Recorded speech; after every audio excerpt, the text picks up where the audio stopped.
Chapter 29. The Ferry Across the Oise. We hope that the reader has not quite forgotten the young traveller whom we left on the road to Flanders. In losing sight of his guardian, whom he had quitted, gazing after him in front of the royal basilican, Raoul spurred on his horse, in order not only to escape from his own melancholy reflections, but also to hide from Olivain the emotion his face may betray. 1 hour's rapid progress, however, sufficed to disperse the gloomy fancies that had clouded the young man's bright anticipations, and the hitherto unfelt pleasure of freedom, a pleasure which is sweet evening to those who have never known dependence, seemed to Raoul to gild not only heaven and earth, but especially that blue but dim horizon of life we call the future. Nevertheless, after several attempts at conversation with Olivain, he foresaw that many days passed thus would prove exceedingly dull, and the Count's agreeable voice, his gentle and persuasive eloquence, recurred to his mind at the various towns through which they journeyed and about which he had no longer any one to give him those interesting details which he would have drawn from Athos,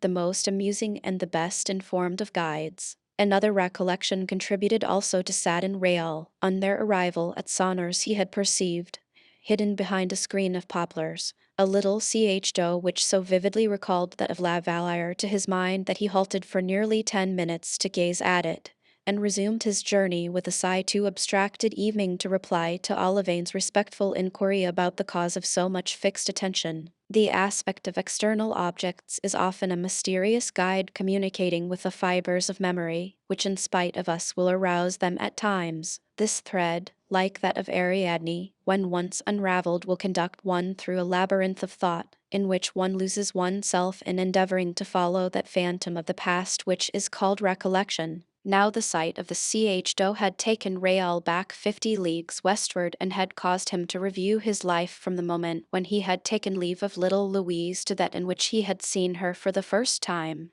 and every branch of oak, every gilded weathercock on roof of slates, reminded him that, instead of returning to the friends of his childhood, every instant estranged him further, and that perhaps he had evening left them forever. With a full heart and burning head he desired Olivain to lead on the horses to a wayside inn, which he observed within gunshot range, a little in advance of the place they had reached. As for himself, he dismounted and remained under a beautiful group of chestnuts in flower, amidst which were murmuring a multitude of happy bees, and bade Olivain send the host to him with writing paper and ink, to be placed on a table which he found there, conveniently ready. Olivain obeyed and continued on his way, whilst Raoul remained sitting, with his elbow leaning on the table, from time to time gently shaking the flowers from his head, which fell upon him like snow, and gazing vaguely on the charming landscape spread out before him, dotted over with green fields and groups of trees. Raoul had been there about 10 minutes, during 5 of which he was lost in reverie, when there appeared within the circle comprised in his rolling gaze a man with a rubicund face who, with a napkin around his body, another under his arm, and a white cap upon his head, approached him, holding paper, pen, and ink in hand. "Ha, ha," laughed the apparition. "Every gentleman seems to have the same fancy, for not a quarter of an hour ago a young lad, well mounted like you, as tall as you and of about your age, halted before this clump of trees and had this table and this chair brought here, and dined here, with an old gentleman who seemed to be his tutor, upon a pie, of which they haven't left a mouthful, and 2 bottles of Maquet wine, of which they haven't left a drop, but fortunately we have still some of the same wine and some of the same pies left, and if your worship will but give your orders." "No, friend," replied Raoul, smiling, "I am obliged to you, but at this moment I want nothing but the things for which I have asked, only I shall be very glad if the ink prove black and the pen good. Upon these conditions I will pay for the pen the price of the bottle, and for the ink the price of the pie." "Very well, sir," said the host, "I'll give the pie and the bottle of wine to your servant, and in this way you will have the pen and ink into the bargain." "Do as you like," said Raoul, who was beginning his apprenticeship with that particular class of society who, when there were robbers on the highroads, were connected with them, and who, since highwaymen no longer exist, have advantageously and aptly filled their vacant place. The host, his mind at ease about his bill, placed pen, ink, and paper upon the table. by a lucky chance the pen was tolerably good, and Rael began to write. The host remained standing in front of him, looking with a kind of involuntary admiration at his handsome face, combining both gravity and sweetness of expression. Beauty has always been and always will be all-powerful. He's not a guest like the other one here just now, observed mine host to Olivine, who had rejoined his master to see if he wanted anything, and your young master has no appetite. My master had appetite enough 3 days ago, but what can one do? He lost it the day before yesterday. And Olivine and the host took their way together toward the inn. Olivine, according to the custom of serving men well pleased with their place, relating to the tavern keeper all that he could say in favor of the young gentleman, whilst Rael wrote on thus: Sir, after a 4 hours' march I stop to write to you, for I miss you every moment,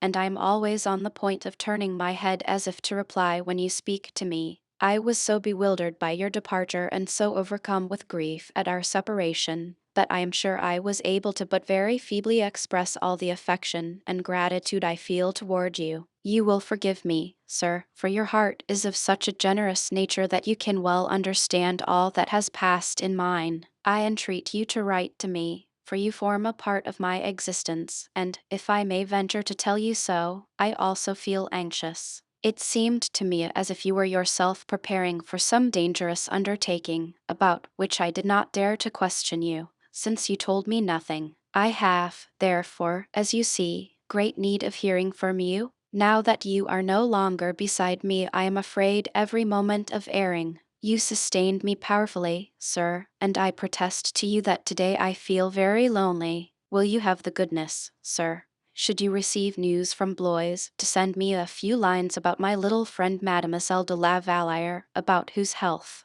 when we left, so much anxiety was felt. You can understand, honored and dear guardian, how precious and indispensable to me is the remembrance of the years that I have passed with you. I hope that you will sometimes, too, think of me, and if at certain hours you should miss me, if you should feel any slight regret at my absence, I shall be overwhelmed with joy at the thought that you appreciate my affection for and my devotion to yourself, and that I have been able to prove them to you whilst I had the happiness of living with you. After finishing this letter, Rael felt more composed. He looked well around him to see if Olivine and the host may not be watching him, whilst he impressed a kiss upon the paper, a mute and touching caress, which the heart of Athos may well divine on opening the letter. During this time Olivine had finished his bottle and eaten his pie. The horses were also refreshed. Rael motioned to the host to approach, threw a crown upon the table, mounted his horse, and posted his letter at Senlis.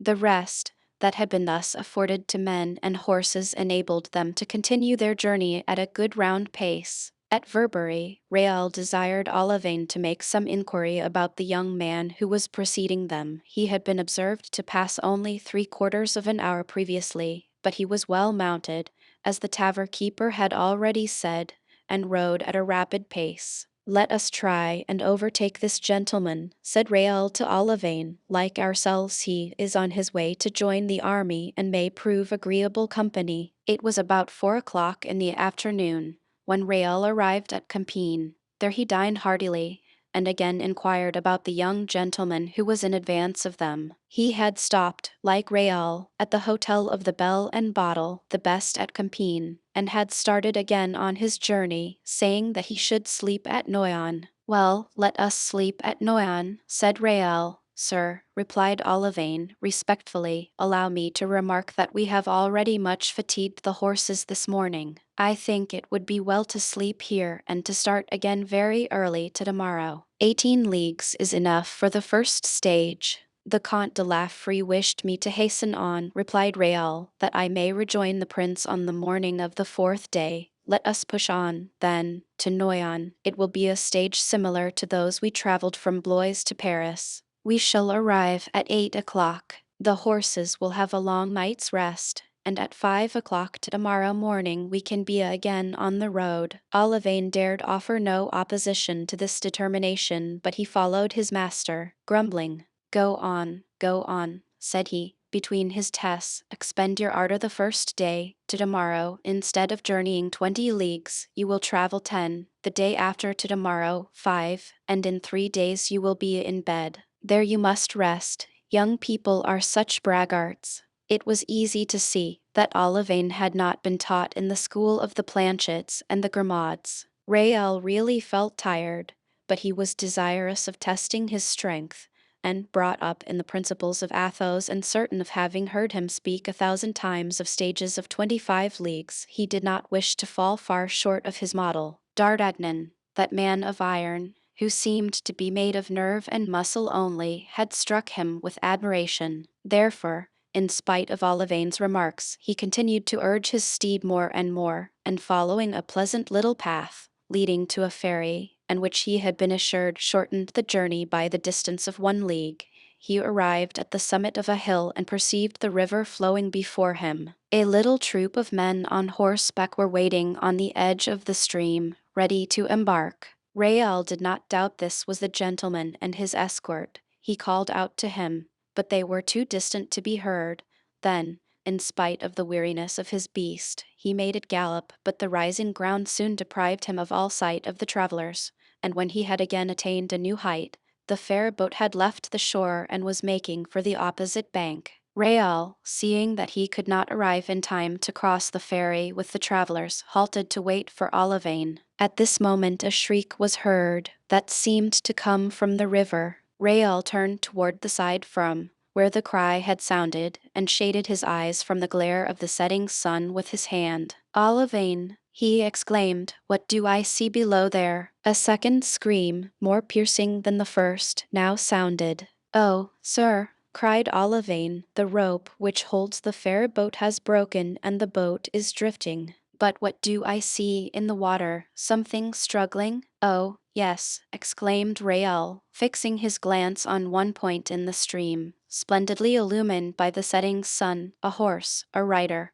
They are sinking, cried Olivain in his turn. It was true, and Rael was convinced that some accident had happened and that a man was drowning. He gave his horse its head, struck his spurs into its sides, and the animal, urged by pain and feeling that he had space open before him, bounded over a kind of paling which enclosed the landing place, and fell into the river, scattering to a distance waves of white froth. Ah, sir, cried Olivain, what are you doing? Good God! Rael was directing his horse toward the unhappy man in danger. This was, in fact, a custom familiar to him. Having been brought up on the banks of the Loire, he may have been said to have been cradled on its waves. 100 times he had crossed it on horseback, 1,000 times had swum across. Athos, foreseeing the period when he should make a soldier of the Viscount, had inured him to all kinds of arduous undertakings. Oh, heavens, continued Olivain, in despair, what would the Count say if he only saw you now? The Count would do as I do, replied Rael, urging his horse vigorously forward. But I, cried Olivain, pale and disconsolate, rushing about on the shore, how shall I cross? Leap, coward, cried Rael, swimming on. Then addressing the traveler, who was struggling 20 yards in front of him, courage, sir, said he, courage. We are coming to your aid. Olivain advanced, retired, then made his horse rear, turned it and then, struck to the core by shame, leaped, as Rael had done, only repeating, I am a dead man. We are lost. In the meantime, the fair boat had floated away, carried down by the stream, and the shrieks of those whom it contained resounded more and more. A man with grey hair had thrown himself from the boat into the river, and was swimming vigorously toward the person who was drowning, but being obliged to go against the current he advanced but slowly. Rael continued his way and was visibly gaining ground, but the horse and its rider, of whom he did not lose sight, were evidently sinking. The nostrils of the horse were no longer above water, and the rider, who had lost the reins in struggling, fell with his head back and his arms extended. 1 moment longer and all would disappear. Courage, cried Rael, courage. Too late, murmured the young man. Too late. The water closed above his head and stifled his voice. Rael sprang from his horse, to which he left the charge of its own preservation, and in 3 or 4 strokes was at the gentleman's side. He seized the horse at once by the curb and raised its head above water. The animal began to breathe again and, as if he comprehended that they had come to his aid, redoubled his efforts. Rael at the same time seized one of the young man's hands and placed it on the mane, which it grasped with the tenacity of a drowning man. Thus, sure that the rider would not release his hold, Rael now only directed his attention to the horse, which he guided to the opposite bank, helping it to cut through the water and encouraging it with words. All at once the horse stumbled against a ridge and then placed its foot on the sand. "Saved!" exclaimed the man with gray hair, who also touched bottom. "Saved!" mechanically repeated the young gentleman, releasing the mane and sliding from the saddle into Rael's arms. Rael was but 10 yards from the shore. There he bore the fainting man, and laying him down upon the grass, unfastened the buttons of his collar and unhooked his doublet. A moment later the gray-headed man was beside him. Olivain managed in his turn to land, after crossing himself repeatedly, and the people in the fair boat guided themselves as well as they were able toward the bank, with the aid of a pole which chanced to be in the boat. Thanks to the attentions of Rael and the man who accompanied the young gentleman, the color gradually returned to the pale cheeks of the dying man, who opened his eyes, at first entirely bewildered, but who soon fixed his gaze upon the person who had saved him. "Ah, sir," he exclaimed, "it was you. Without you I was a dead man, thrice dead." "But one recovers, sir, as you perceive," replied Rael, "and we have but had a little bath." "Oh, sir, what gratitude I feel!" exclaimed the man with gray hair. "Ah, there you are, my good Darmanges. I have given you a great fright, have I not? But it is your own fault. You were my tutor. Why did you not teach me to swim?" "Oh, Monsieur le Comte," replied the old man, "had any misfortune happened to you, I should never have dared to show myself to the marshal again." "But how did the accident happen?" asked Rael. "Oh, sir, in the most natural way possible," replied he to whom they had given the title of Count. "We were about a third of the way across the river when the cord of the ferry boat broke. Alarmed by the cries and gestures of the boatman, my horse sprang into the water. I cannot swim, and dared not throw myself into the river. Instead of aiding the movements of my horse, I paralyzed them, and I was just going to drown myself with the best grace in the world, when you arrived just in time to pull me out of the water. Therefore, sir, if you will agree, henceforward we are friends until death." "Sir," replied Rael, bowing, "I am entirely at your service, I assure you. I am called the Count de Guiche," continued the young man. "My father is the Marshal de Gramont, and now that you know who I am, do me the honor to inform me who you are." "I am the Viscount de Bragelonne," answered Rael, blushing at being unable to name his father, as the Count de Guiche had done. "Viscount, your countenance, your goodness, and your courage incline me toward you. My gratitude is already due." "Shake hands. I crave your friendship." "Sir," said Rael, returning the Count's pressure of the hand, "I like you already, from my heart. Pray regard me as a devoted friend, I beseech you." "And now, where are you going, Viscount?" inquired de Guiche. "To join the army, under the prince, Count." "And I, too," exclaimed the young man, in a transport of joy. "Oh, so much the better. We will fire the first shot together." "It is well, be friends," said the tutor. "Young as you both are, you were perhaps born under the same star and were destined to meet. And now," continued he, "you must change your clothes. Your servants, to whom I gave directions the moment they had left the ferry boat, ought to be already at the inn. Linen and wine are both being warmed. Come." The young men had no objection to this proposition. On the contrary, they thought it very timely. They mounted again at once, whilst looks of admiration passed between them. They were truly 2 elegant horsemen, with figures slight and upright, noble faces, bright and proud looks, loyal and intelligent smiles.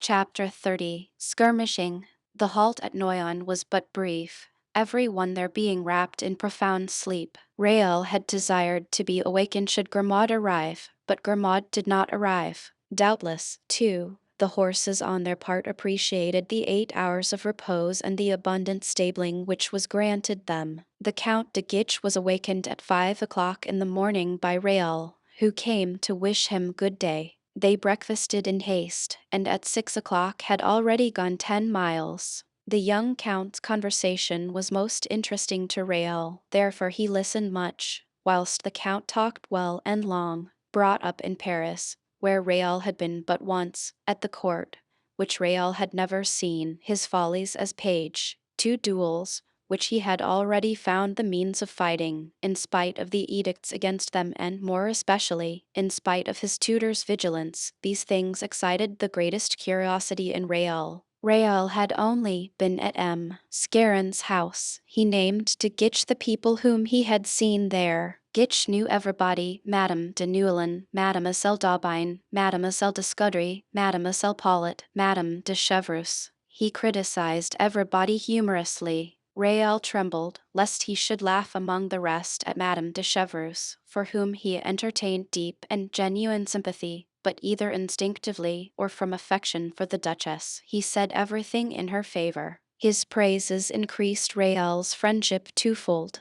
Then came the question of gallantry and love affairs. Under this head, also, Brajon had much more to hear than to tell. He listened attentively and fancied that he discovered through 3 or 4 rather frivolous adventures that the Count, like himself, had a secret to hide in the depths of his heart. De Guiche, as we have said before, had been educated at the court, and the intrigues of this court were not unknown to him. It was the same court of which Raoul had so often heard the Comte de la Fère speak, except that its aspect had much changed since the period when Athos had himself been part of it.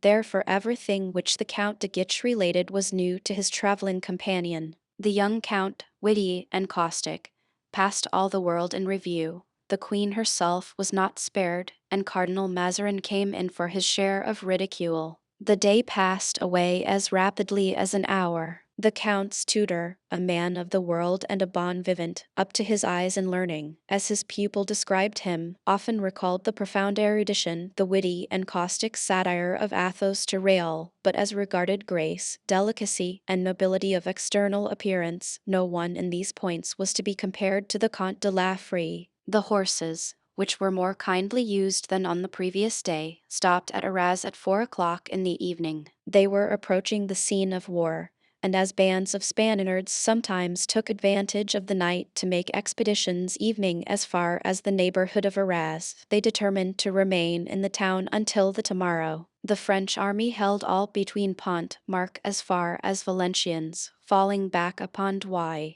The prince was said to be in person at Bethune. The enemy's army extended from castle to Courtrai, and as there was no species of violence or pillage it did not commit, the poor people on the frontier quitted their isolated dwellings and fled for refuge into the strong cities, which held out a shelter to them. Arras was encumbered with fugitives. An approaching battle was much spoken of, the prince having maneuvered until that movement only in order to await a reinforcement that had just reached him. The young men congratulated themselves on having arrived so opportunely. The evening was employed in discussing the war. The grooms polished their arms, the young men loaded the pistols in case of a skirmish, and they awoke in despair, having both dreamed that they had arrived too late to participate in the battle. In the morning it was rumored that Prince de Conde had evacuated Bethune and fallen back on Carvin, leaving, however, a strong garrison in the former city.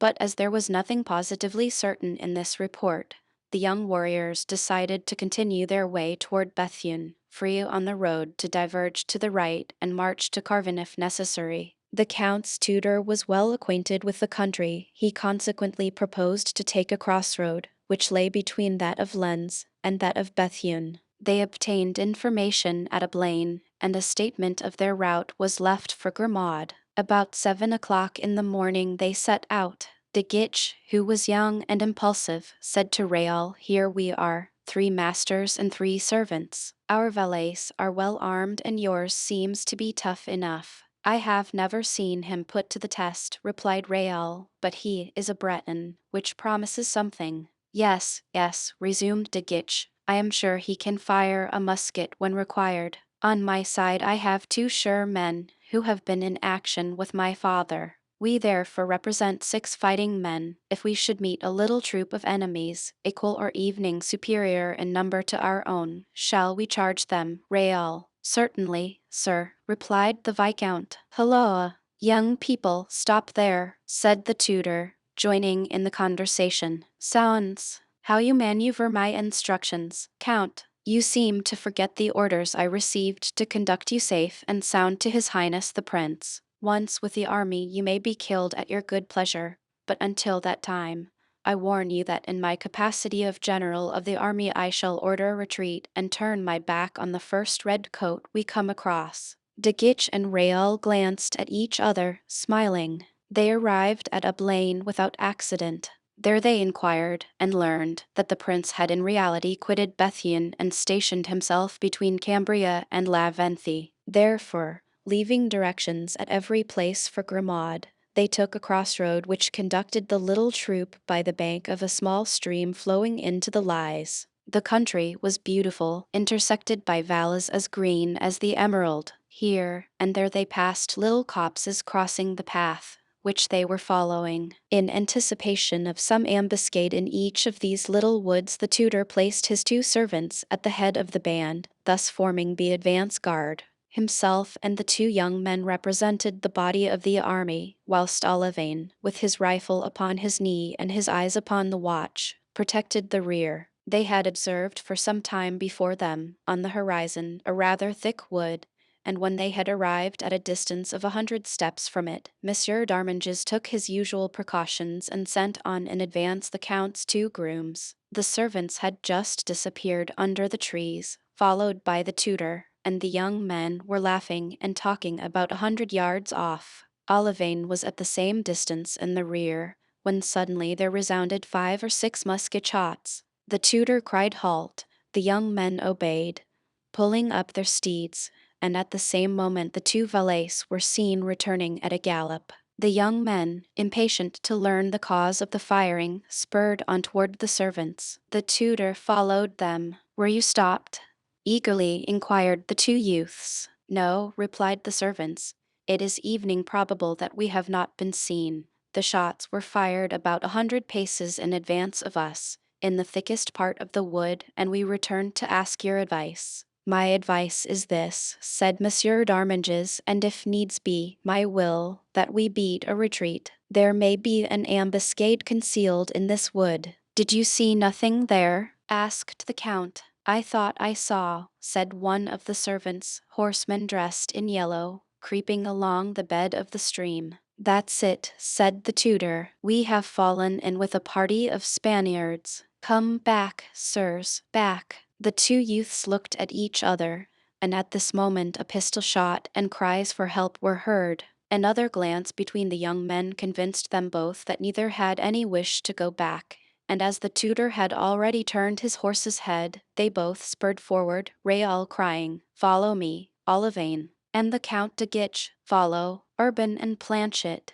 And before the tutor could recover from his surprise they had both disappeared into the forest. Whilst they spurred their steeds they held their pistols ready also. In 5 minutes they arrived at the spot from where the noise had proceeded, and then restraining their horses, they advanced cautiously. Hush, whispered de Guiche, these are cavaliers. Yes, 3 on horseback and 3 who have dismounted. Can you see what they are doing? Yes, they appear to be searching a wounded or dead man. It is some cowardly assassination, said de Guiche. They are soldiers, though, resumed de Bragelonne. Yes, skirmishers, that is to say, highway robbers. At them, cried Real. At them, echoed de Guiche. Oh, gentlemen, gentlemen, in the name of heaven, cried the poor tutor. But he was not listened to, and his cries only served to arouse the attention of the Spaniards. The men on horseback at once rushed at the 2 youths,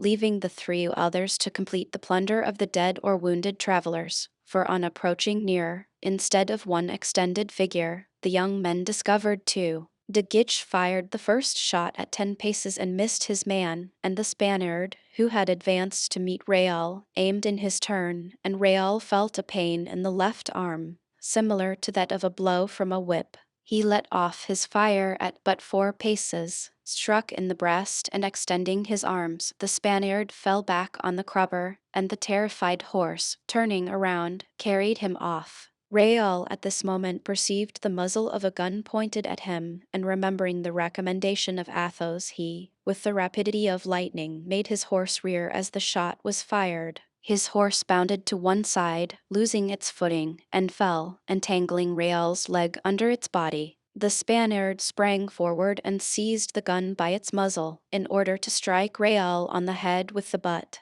In the position in which Real lay, unfortunately, he could neither draw his sword from the scabbard, nor his pistols from their holsters. The butt end of the musket hovered over his head, and he could scarcely restrain himself from closing his eyes, when with one bound Guiche reached the Spaniard and placed a pistol at his throat. "Yield," he cried, "or you are a dead man." The musket fell from the soldier's hands, who yielded on the instant. Guiche summoned one of his grooms, and delivering the prisoner into his charge, with orders to shoot him through the head if he attempted to escape, he leaped from his horse and approached Real. "Faith, sir," said Real, smiling, although his pallor betrayed the excitement consequent on a first affair, "you are in a great hurry to pay your debts, and have not been long under any obligation to me. Without your aid," continued he, repeating the Count's words, "I should have been a dead man, thrice dead." "My antagonist took flight," replied De Guiche, "and left me at liberty to come to your assistance. But are you seriously wounded? I see you are covered with blood." "I believe," said Real, "that I have got something like a scratch on the arm. If you will help me to drag myself from under my horse, I hope nothing need prevent us continuing our journey." Monsieur d'Arminges and Olivain had already dismounted and were attempting to raise the struggling horse. At last Real succeeded in drawing his foot from the stirrup and his leg from under the animal, and in a second he was on his feet again. "Nothing broken?" asked De Guiche. "Faith, no, thank heaven," replied Real. "But what has become of the poor wretches whom these scoundrels were murdering? I fear we arrived too late. They have killed them, I think, and taken flight, carrying off their booty. My servants are examining the bodies. Let us go and see whether they are quite dead, or if they can still be helped," suggested Real. "Olivain, we have come into possession of 2 horses, but I have lost my own." Chapter Roman 31. The monk. 2 men lay prone upon the ground, one bathed in blood and motionless, with his face toward the earth. This one was dead. The other leaned against a tree, supported there by the 2 valets, and was praying fervently, with clasped hands and eyes raised to heaven. He had received a ball in his thigh, which had broken the bone. The young men first approached the dead man. "He is a priest," said Bragelonne. "He has worn the tonsure. Oh, the scoundrels! To lift their hands against a minister of God." "Come here, sir," said Urban, an old soldier who had served under the Cardinal Duke in all his campaigns. "Come here. There is nothing to be done with him, whilst we may perhaps be able to save the other." The wounded man smiled sadly. "Save me? Oh, no," said he, "but help me to die, if you can." "Are you a priest?" asked Real. "No, sir. I ask, as your unfortunate companion appeared to me to belong to the church. He is the curate of Bethune, sir, and was carrying the holy vessels belonging to his church, and the treasure of the chapter, to a safe place, the prince having abandoned our town yesterday, and as it was known that bands of the enemy were prowling about the country, no one dared to accompany the good man, so I offered to do so. And, sir," continued the wounded man, "I suffer much and would like, if possible, to be carried to some house." "Where you can be relieved?" asked De Guiche. "No, where I can confess. But perhaps you are not so dangerously wounded as you think," said Real. "Sir," replied the wounded man, "believe me, there is no time to lose. The ball has broken the thigh bone and entered the intestines." "Are you a surgeon?" asked De Guiche. "No, but I know a little about wounds, and mine, I know, is mortal. Try, therefore,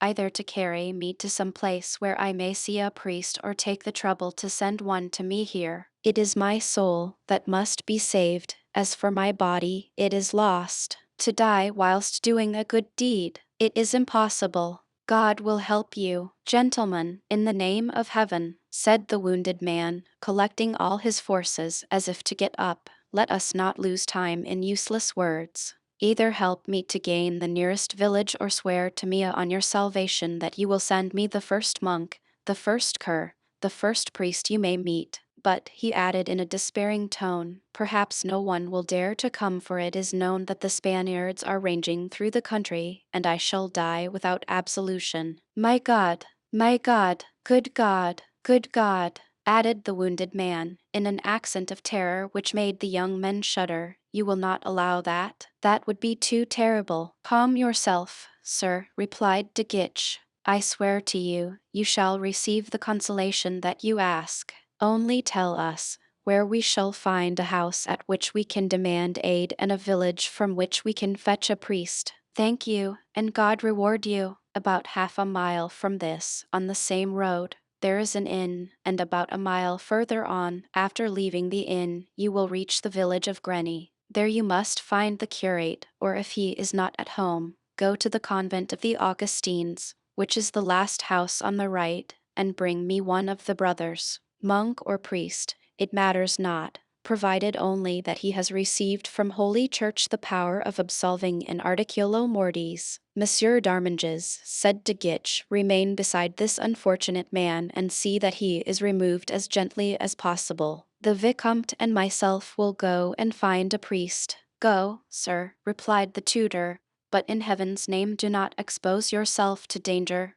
Do not fear. Besides, we are safe for today. You know the axiom, non bis in idem. Courage, sir, said Rael to the wounded man. We are going to execute your wishes. May heaven prosper you, replied the dying man, with an accent of gratitude impossible to describe. The two young men galloped off in the direction mentioned and in 10 minutes reached the inn. Rael, without dismounting, called to the host and announced that a wounded man was about to be brought to his house and begged him in the meantime to prepare everything needful. He desired him also, should he know in the neighborhood any doctor or chirurgeon, to fetch him, taking on himself the payment of the messenger. The host, who saw two young noblemen, richly clad, promised everything they required, and our two cavaliers, after seeing that preparations for the reception were actually begun, started off again and proceeded rapidly toward Grenny. They had gone rather more than a league and had begun to descry the first houses of the village, the red-tiled roofs of which stood out from the green trees which surrounded them, when, coming toward them mounted on a mule, they perceived a poor monk, whose large hat and grey worsted dress made them take him for an Augustine brother. Chance for once seemed to favor them in sending what they were so assiduously seeking. He was a man about 22 or 23 years old, but who appeared much older from ascetic exercises. His complexion was pale, not of that deadly pallor which is a kind of neutral beauty, but of a bilious, yellow hue. His colorless hair was short and scarcely extended beyond the circle formed by the hat around his head, and his light blue eyes seemed destitute of any expression. Sir, began Raoul, with his usual politeness, are you an ecclesiastic? Why do you ask me that? Replied the stranger, with a coolness which was barely civil. Because we want to know, said de Guiche haughtily. The stranger touched his mule with his heel and continued his way. In a second de Guiche had sprung before him and barred his passage. Answer, sir, exclaimed he. You have been asked politely, and every question is worth an answer. I suppose I am free to say or not to say who I am to two strangers who take a fancy to ask me. It was with difficulty that de Guiche restrained the intense desire he had of breaking the monk's bones. In the first place, he said, making an effort to control himself, we are not people who may be treated anyhow. My friend there is the Viscount of Brajon, and I am the Count de Guiche.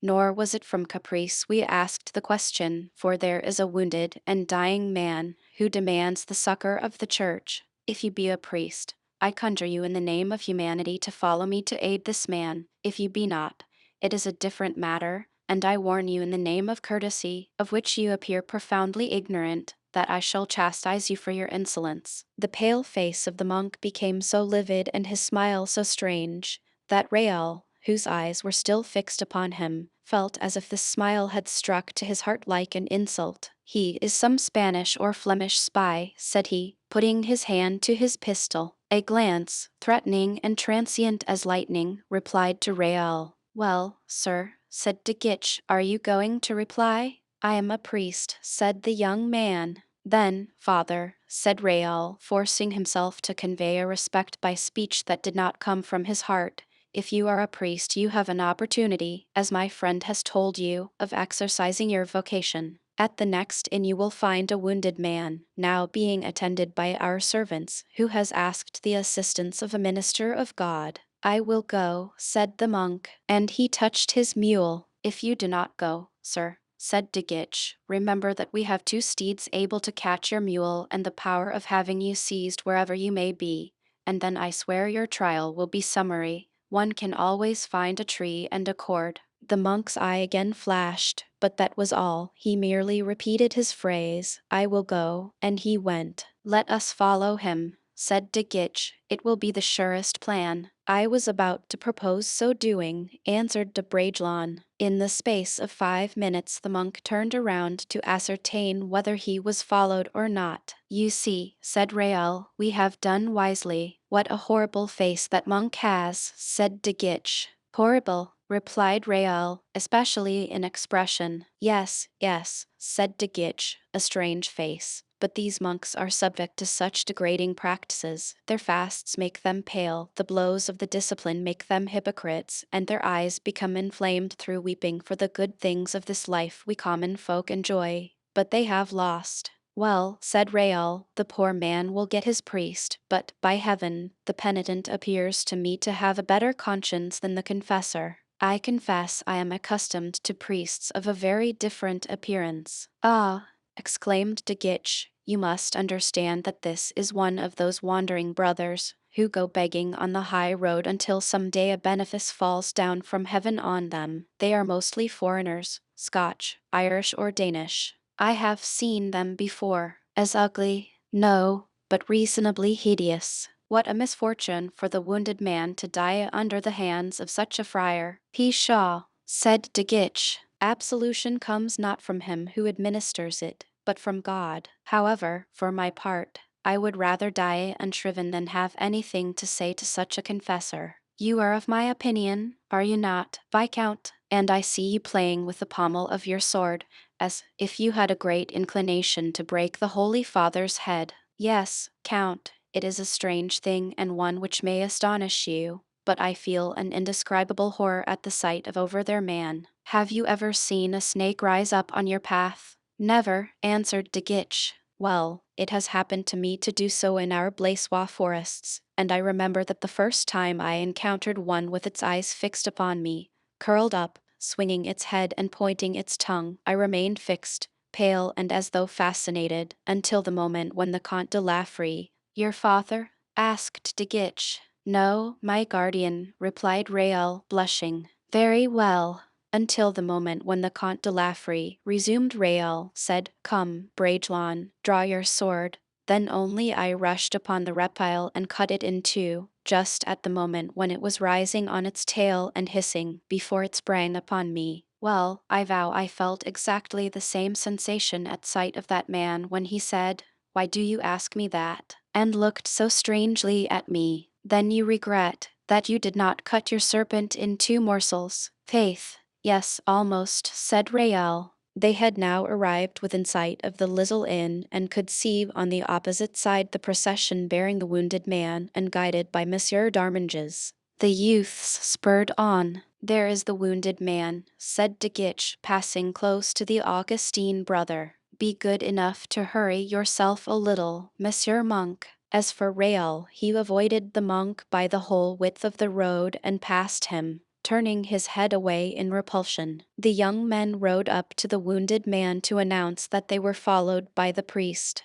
He raised himself to glance in the direction which they pointed out, saw the monk, and fell back upon the litter, his face illumined by joy. "And now," said the youths, "we have done all we can for you, and as we are in haste to rejoin the prince's army, we must continue our journey. You will excuse us, sir, but we are told that a battle is expected and we do not wish to arrive the day after it." "Go, my young sirs," said the sick man, "and may you both be blessed for your piety. You have done for me, as you promised, all that you could do. As for me, I can only repeat, may God protect you and all dear to you." "Sir," said De Guiche to his tutor, "we will precede you, and you can rejoin us on the road to Cambrin." The host was at his door and everything was prepared, bed, bandages, and lint, and a groom had gone to Lens, the nearest village, for a doctor. "Everything," said he to Raoul, "shall be done as you desire, but you will not stop to have your wound dressed."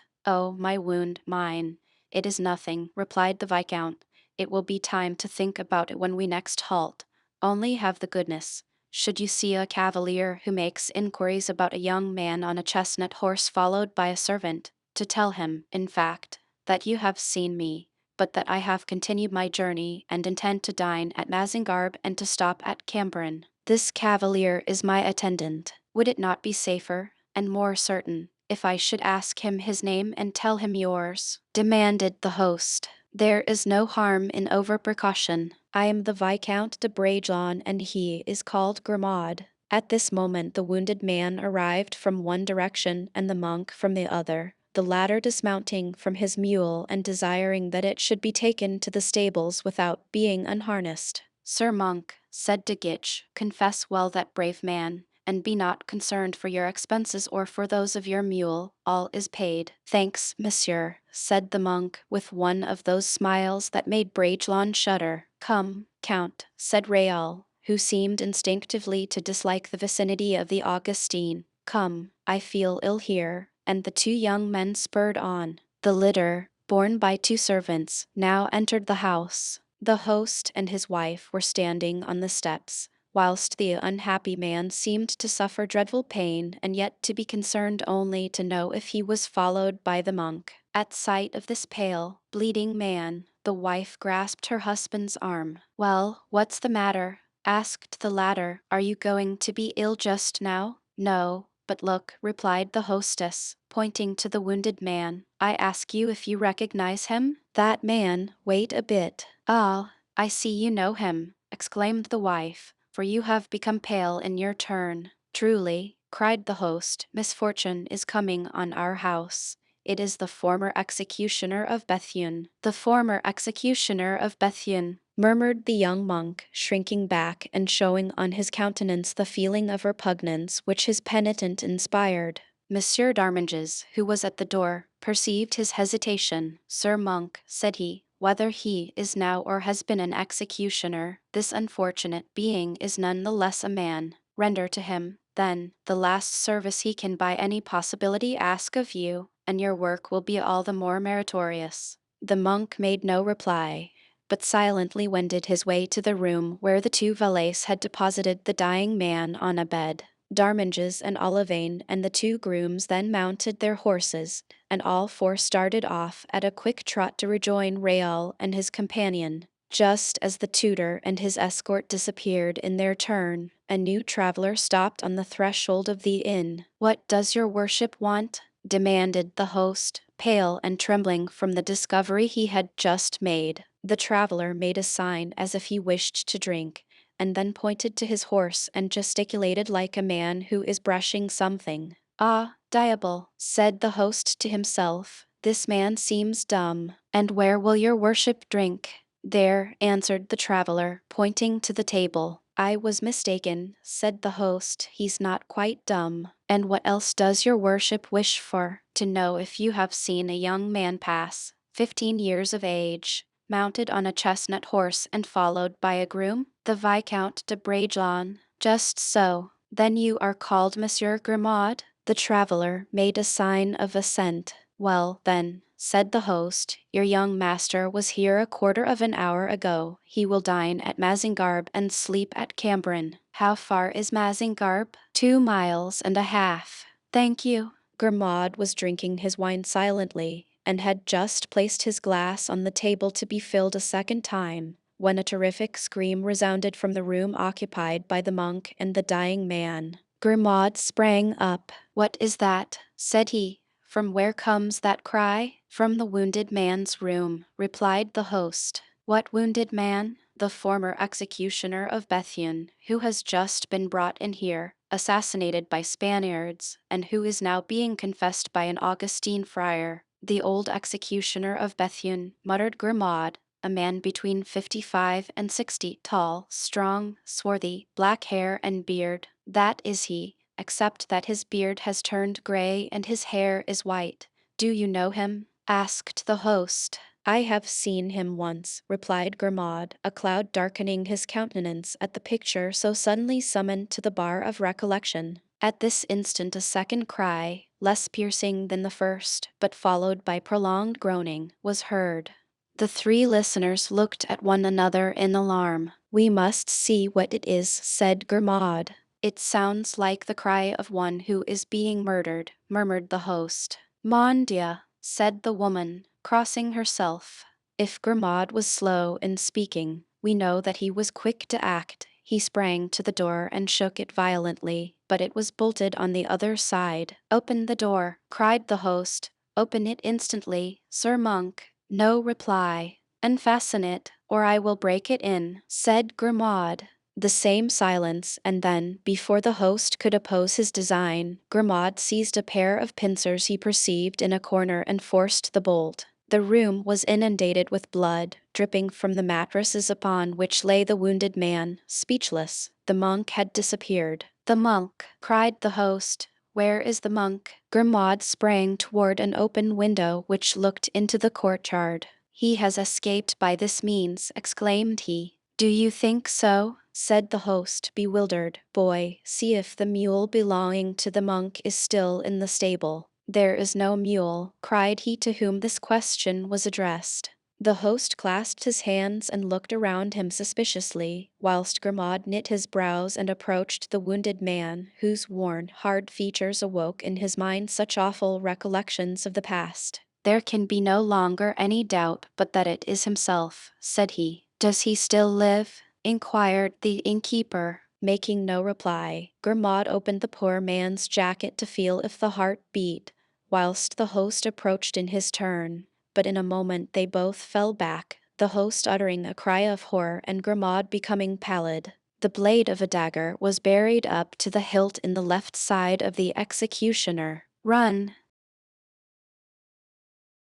Chapter Roman 32. The Absolution. This is what had taken place. We have seen that it was not of his own free will, but, on the contrary, very reluctantly, that the monk attended the wounded man who had been recommended to him in so strange a manner. Perhaps he would have sought to escape by flight had he seen any possibility of doing so. He was restrained by the threats of the two gentlemen and by the presence of their attendants, who doubtless had received their instructions. And besides, he considered it most expedient, without exhibiting too much ill will, to follow to the end his RLE as confessor. The monk entered the chamber and approached the bed of the wounded man. The executioner searched his face with the quick glance peculiar to those who are about to die and have no time to lose. He made a movement of surprise and said, "Father, you are very young." "Men who bear my robe have no age," replied the monk dryly. "Alas, speak to me more gently, father. In my last moments I need a friend." "Do you suffer much?"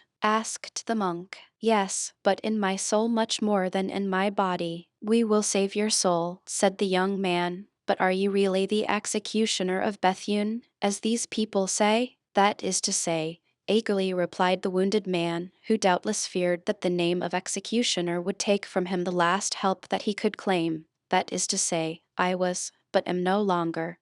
It is 15 years since I gave up the office. I still assist at executions, but no longer strike the blow myself." "No, truly. You have, then, a repugnance to your profession?" "So long as I struck in the name of the law and of justice, my profession allowed me to sleep quietly, sheltered as I was by justice and law." But since that terrible night when I became an instrument of private vengeance, and when with personal hatred I raised the sword over one of God's creatures, since that day, the executioner paused and shook his head with an expression of despair. "Tell me about it," said the monk, who, sitting on the foot of the bed, began to be interested in a story so strangely introduced.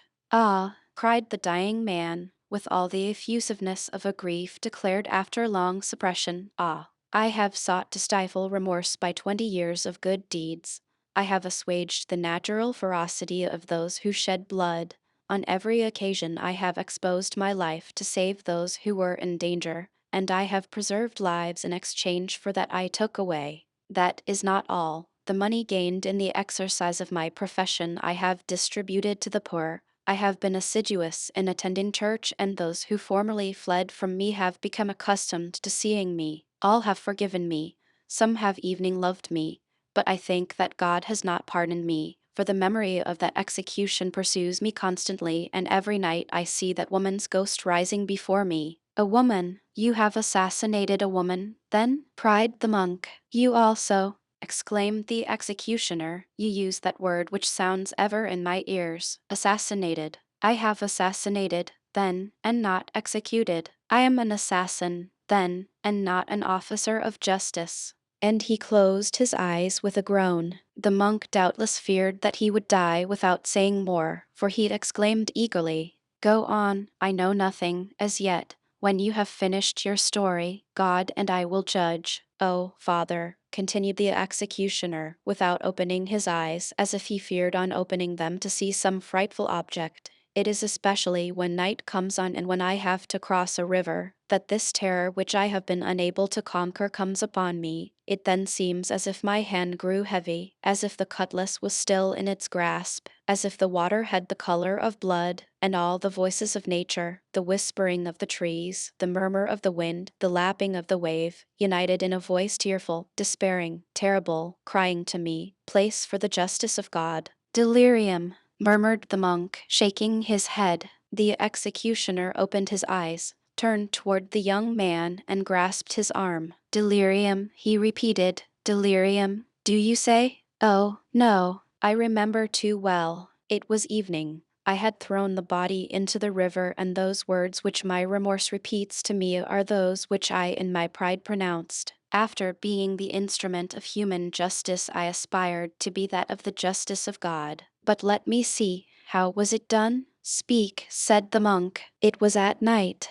A man came to me and showed me an order, and I followed him. 4 other noblemen awaited me. They led me away masked. I reserved the right of refusing if the office they required of me should seem unjust. We traveled 5 or 6 leagues, serious, silent, and almost without speaking. At length, through the window of a little hut, they showed me a woman sitting, leaning on a table, and said, 'There is the person to be executed.'" "Horrible," said the monk. "And you obeyed?" "Father, that woman was a monster. It was said that she had poisoned her second husband. She had tried to assassinate her brother-in-law. She had just poisoned a young woman who was her rival, and before leaving England she had, it was believed, caused the favorite of the king to be murdered." "Buckingham?" cried the monk. "Yes, Buckingham." "The woman was English, then?" "No, she was French, but she had married in England." The monk turned pale, wiped his brow, and went and bolted the door. The executioner thought that he had abandoned him and fell back, groaning, upon his bed. "No, no, I am here," said the monk, quickly coming back to him. "Go on. Who were those men?" "One of them was a foreigner, English, I think. The 4 others were French and wore the uniform of musketeers." "Their names?" asked the monk. "I don't know them, but the 4 other noblemen called the Englishman my lord." "Was the woman handsome?" "Young and beautiful." "Oh, yes, especially beautiful. I see her now, as on her knees at my feet, with her head thrown back. She begged for life. I have never understood how I could have laid low a head so beautiful, with a face so pale." The monk seemed agitated by a strange emotion. He trembled all over. He seemed eager to put a question, which yet he dared not ask. At length, with a violent effort at self-control, "The name of that woman?" He said, I don't know what it was. As I have said, she was twice married, once in France, the second time in England. She was young, you say? 25 years old. Beautiful, ravishingly, blonde? Yes.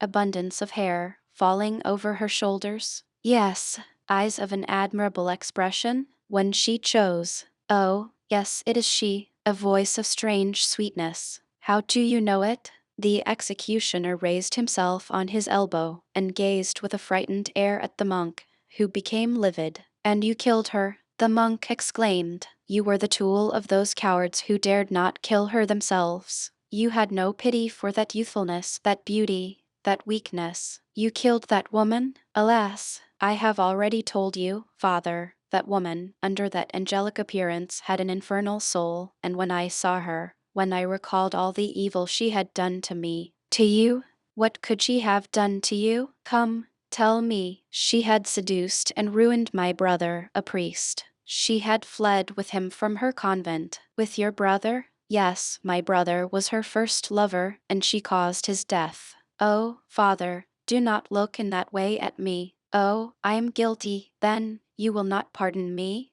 The monk recovered his usual expression. Yes, yes, he said, I will pardon you if you tell me all. Oh, cried the executioner, all, all, all. Answer, then, if she seduced your brother, you said she seduced him, did you not? Yes. If she caused his death, you said that she caused his death? Yes, repeated the executioner. Then you must know what her name was as a young girl. Oh, mon Dieu, cried the executioner, I think I am dying. Absolution, father, absolution. Tell me her name and I will give it. Her name was My God, have pity on me, murmured the executioner, and he fell back on the bed, pale, trembling, and apparently about to die. Her name, repeated the monk, bending over him as if to tear from him the name if he would not utter it. Her name. Speak, or no absolution. The dying man collected all his forces. The monk's eyes glittered. Andibule, murmured the wounded man. Andibule, cried the monk, standing up and lifting his hands to heaven. Andibule, you said Andibule, did you not? Yes, yes, that was her name. And now absolve me, for I am dying. I absolve you, cried the priest, with a laugh which made the dying man's hair stand on end. I absolve you? I am not a priest. You are not a priest, cried the executioner. What, then, are you? I am about to tell you, wretched man. Oh, mon Dieu, I am John Francis de Winter. I do not know you, said the executioner. Wait, wait, you are going to know me. I am John Francis de Winter, he repeated, and that woman. Well, that woman was my mother. The executioner uttered the first cry, that terrible cry which had been first heard. Oh, pardon me, he murmured, if not in the name of God, at least in your own name, if not as priest, then as son. Pardon you, cried the pretended monk, pardon you. Perhaps God will pardon you, but I, never. For pity's sake, said the executioner, extending his arms. No pity for him who had no pity. Die, impenitent, die in despair, die and be damned. And drawing a poniard from beneath his robe, he thrust it into the breast of the wounded man, saying, Here is my absolution. Then was heard that second cry, not so loud as the first, and followed by a long groan. The executioner, who had lifted himself up, fell back upon his bed. Chapter Roman 33. Grimaud speaks. Grimaud was left alone with the executioner, who in a few moments opened his eyes. Help, help, he murmured. Oh, God, have I not a single friend in the world who will aid me either to live or to die? Take courage, said Grimaud. They are going to find assistance. Who are you? Asked the wounded man, fixing his half-opened eyes on Grimaud. An old acquaintance, replied Grimaud. You, and the wounded man sought to recall the features of the person now before him. Under what circumstances did we meet? He asked again. One night, 20 years ago, my master fetched you from Bethune and conducted you to Armentières. I know you well now, said the executioner, You were one of the 4 grooms. Just so. Where do you come from now? I was passing by and drew up at this inn to rest my horse. They told me the executioner of Bethune was here and wounded, when you uttered 2 piercing cries. At the first we ran to the door, and at the second forced it open. And the monk, exclaimed the executioner. Did you see the monk? What monk? The monk that was shut in with me. No, he was no longer here. He appears to have fled by the window. Was he the man that stabbed you? Yes, said the executioner. Grimaud moved as if to leave the room. What are you going to do? Asked the wounded man. He must be apprehended. Do not attempt it. He has revenged himself and has done well. Now I may hope that God will forgive me, since my crime is expiated. Explain yourself, said Grimaud. The woman whom you and your masters commanded me to kill. Milady, yes, milady, it is true you called her thus. What has the monk to do with this milady? She was his mother. Grimaud trembled and stared at the dying man in a dull and leaden manner. His mother, he repeated. Yes, his mother. But does he know this secret? Then I mistook him for a monk and revealed it to him in confession. Unhappy man, cried Grimaud, whose face was covered with sweat at the bare idea of the evil results such a revelation may cause. Unhappy man, you named no one, I hope. I pronounced no name, for I knew none, except his mother's, as a young girl, and it was by this name that he recognized her. But he knows that his uncle was among her judges. Thus speaking, he fell back exhausted. Grimaud, wishing to relieve him, advanced his hand toward the hilt of the dagger. Touch me not, said the executioner. If this dagger is withdrawn, I shall die. Grimaud remained with his hand extended. Then, striking his forehead, he exclaimed, Oh, if this man should ever discover the names of the others, my master is lost. Haste, haste to him and warn him, cried the wounded man, if he still lives. Warn his friends, too. My death, believe me, will not be the end of this atrocious misadventure. Where was the monk going? Asked Grimaud. Toward Paris. Who stopped him? 2 young gentlemen, who were on their way to join the army, and the name of one of whom I heard his companion mention, the Viscount de Bragelonne. And it was this young man who brought the monk to you? Then it was the will of God that it should be so, and this it is which makes it all so awful, continued Grimaud. And yet that woman deserved her fate. Do you not think so? On one's deathbed the crimes of others appear very small in comparison with one's own, said the executioner, and falling back exhausted he closed his eyes. Grimaud was reluctant to leave the man alone, and yet he perceived the necessity of starting at once to bear these tidings to the Comte de Laffrey. Whilst he thus hesitated, the host re-entered the room, followed not only by a surgeon, but by many other persons whom curiosity had attracted to the spot. The surgeon approached the dying man, who seemed to have fainted.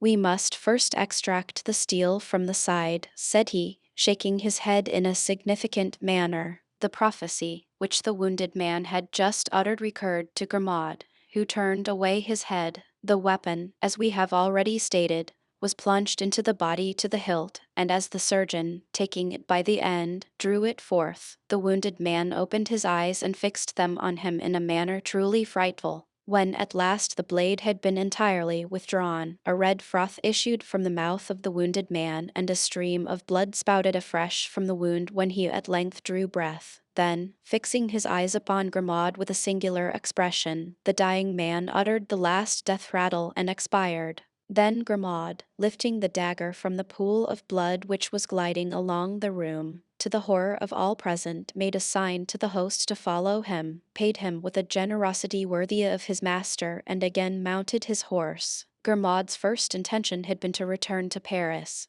but he remembered the anxiety which his prolonged absence may occasion Réal, and reflecting that there were now only 2 miles between the Vicomte and himself, and a quarter of an hour's riding would unite them, and that the going, returning, and explanation would not occupy an hour, he put spurs to his horse, and a few minutes after had reached the only inn of Mazingarbe. Réal was seated at table with the Count de Guiche and his tutor. when all at once the door opened and Grimaud presented himself, travel-stained, dirty, and sprinkled with the blood of the unhappy executioner. "Grimaud, my good Grimaud!"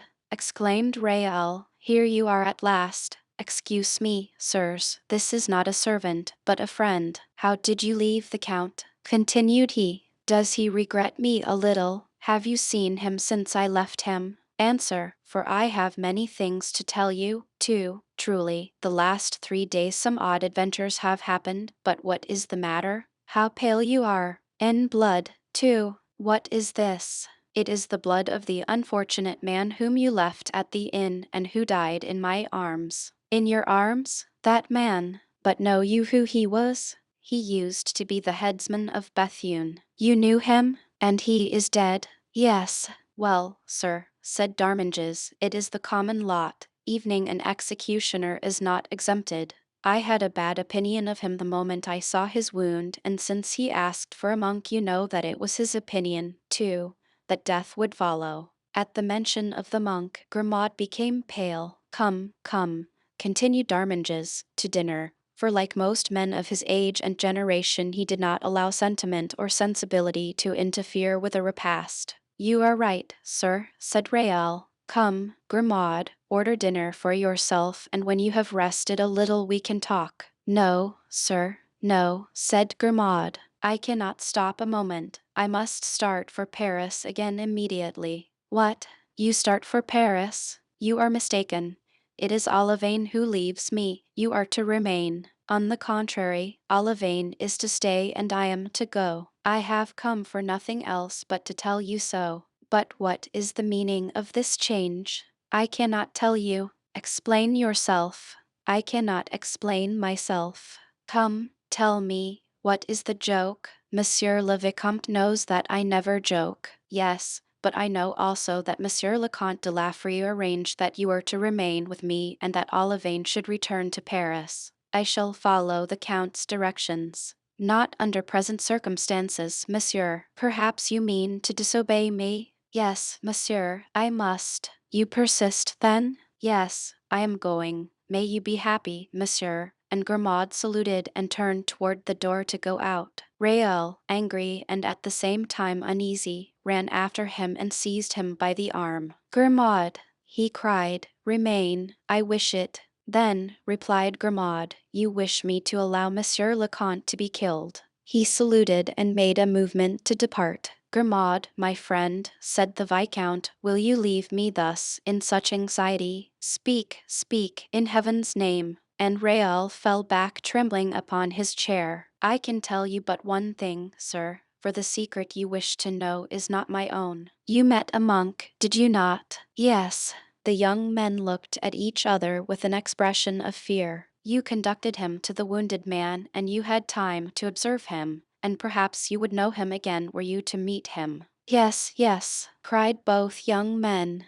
"Very well. If ever you meet him again, wherever it may be, whether on the high road or in the street or in a church, anywhere that he or you may be, put your foot on his neck and crush him without pity, without mercy, as you would crush a viper or a scorpion. Destroy him utterly and quit him not until he is dead. The lives of 5 men are not safe, in my opinion, as long as he is on the earth." And without adding another word, Grimaud, profiting by the astonishment and terror into which he had thrown his auditors, rushed from the room. 2 minutes later the thunder of a horse's hoofs was heard upon the road. It was Grimaud, on his way to Paris. When once in the saddle, Grimaud reflected on 2 things. First, that at the pace he was going his horse would not carry him 10 miles, and secondly, that he had no money. Chapter Roman 34. On the eve of battle, Raoul was aroused from his somber reflections by his host, who rushed into the apartment crying out, "The Spaniards! The Spaniards!" That cry was of such importance as to overcome all preoccupation. The young men made inquiries and ascertained that the enemy was advancing by way of Howden and Bethune. While Monsieur d'Arminges gave orders for the horses to be made ready for departure, the 2 young men ascended to the upper windows of the house, and saw in the direction of Marsin and of Lens a large body of infantry and cavalry. This time it was not a wandering troop of partisans, it was an entire army. There was therefore nothing for them to do but to follow the prudent advice of Monsieur d'Arminges and beat a retreat. They quickly went downstairs. Monsieur d'Arminges was already mounted.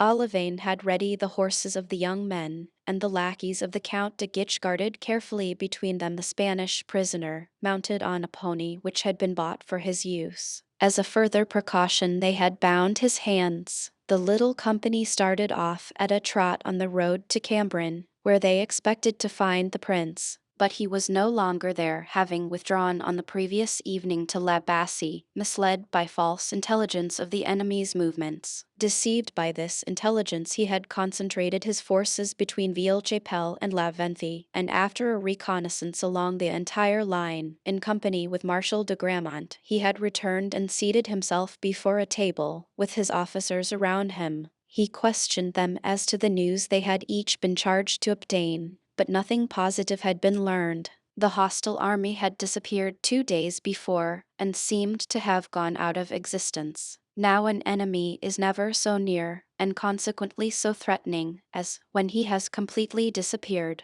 The prince was therefore, contrary to his custom, gloomy and anxious, when an officer entered and announced to Marshal de Gramont that someone wished to see him. The Duc de Gramont received permission from the prince by a glance and went out. The prince followed him with his eyes, and continued looking at the door. No one ventured to speak, for fear of disturbing him. Suddenly a dull and heavy noise was heard. The prince leaped to his feet, extending his hand in the direction from where came the sound. There was no mistaking it. It was the noise of cannon. Every one stood up. At that moment the door opened. "Monseigneur," said Marshal de Gramont, with a radiant face, "will your highness permit my son, Count de Guiche, and his traveling companion, Viscount de Brajon, to come and give news of the enemy whom they have found while we were looking for him?" "What?" eagerly replied the prince, "will I permit? I not only permit, I desire. Let them come in." The marshal introduced the 2 young men and placed them face to face with the prince. "Speak, gentlemen," said the prince, saluting them. "First speak. We shall have time afterward for the usual compliments. The most urgent thing now is to learn where the enemy is and what he is doing." It fell naturally to the Count de Guiche to make reply. Not only was he the elder, but he had been presented to the prince by his father. Besides, he had long known the prince, whilst Raoul now saw him for the first time. He therefore narrated to the prince what they had seen from the inn at Mazingarbe. Meanwhile Raoul closely observed the young general, already made so famous by the battles of Rocroi, Fribourg, and Nordlingen. Louis de Bourbon, Prince de Conde, who, since the death of his father, Henry de Bourbon, was called, in accordance with the custom of that period, Monsieur le Prince, was a young man not more than 26 or 27 years old, with the eye of an eagle, agile occhi grifani, as Dante says, aquiline nose, long, waving hair, of medium height, well-formed, possessed of all the qualities essential to the successful soldier, that is to say, the rapid glance, quick decision, fabulous courage. At the same time he was a man of elegant manners and strong mind, so that in addition to the revolution he had made in war, by his new contributions to its methods he had also made a revolution at Paris, among the young noblemen of the court, whose natural chief he was and who, in distinction from the social leaders of the ancient court modelled after Bassompierre, Bellegarde and the Duc d'Angoulême, were called the Petits Smatters. At the first words of the Count de Guiche, the prince, having in mind the direction from where came the sound of cannon, had understood everything. The enemy was marching upon Lens, with the intention, doubtless, of securing possession of that town and separating from France the army of France. But in what force was the enemy? Was it a corps sent out to make a diversion? Was it an entire army? To this question de Guiche could not respond. Now, as these questions involved matters of gravest consequence, it was these to which the prince had especially desired an answer, exact, precise, positive. Raoul conquered the very natural feeling of timidity he experienced, and approaching the prince, "My lord," he said, "will you permit me to hazard a few words on that subject? which will perhaps relieve you of your uncertainty." The prince turned and seemed to cover the young man with a single glance. He smiled on perceiving that he was a child hardly 15 years old. "Certainly, monsieur. Speak," he said, softening his stern, accented tones, as if he were speaking to a woman. "My lord," said Raoul, blushing, "may examine the Spanish prisoner." "Have you a Spanish prisoner?" cried the prince. "Yes, my lord." "Ah, that is true," said de Guiche. "I had forgotten it." "That is easily understood. It was you who took him, Count," said Raoul, smiling. The old marshal turned toward the Viscount, grateful for that praise of his son, whilst the prince exclaimed, "The young man is right. Let the prisoner be brought in." Meanwhile the prince took de Guiche aside and asked him how the prisoner had been taken and who this young man was. "Monsieur," said the prince, turning toward Raoul, "I know that you have a letter from my sister, Madame de Longueville, but I see that you have preferred commending yourself to me by giving me good counsel." "My lord," said Raoul, coloring up, "I did not wish to interrupt your highness in a conversation so important as that in which you were engaged with the count, but here is the letter." "Very well," said the prince, "give it to me later. Here is the prisoner. Let us attend to what is most pressing." The prisoner was one of those military adventurers who sold their blood to whoever would buy, and grew old in stratagems and spoils.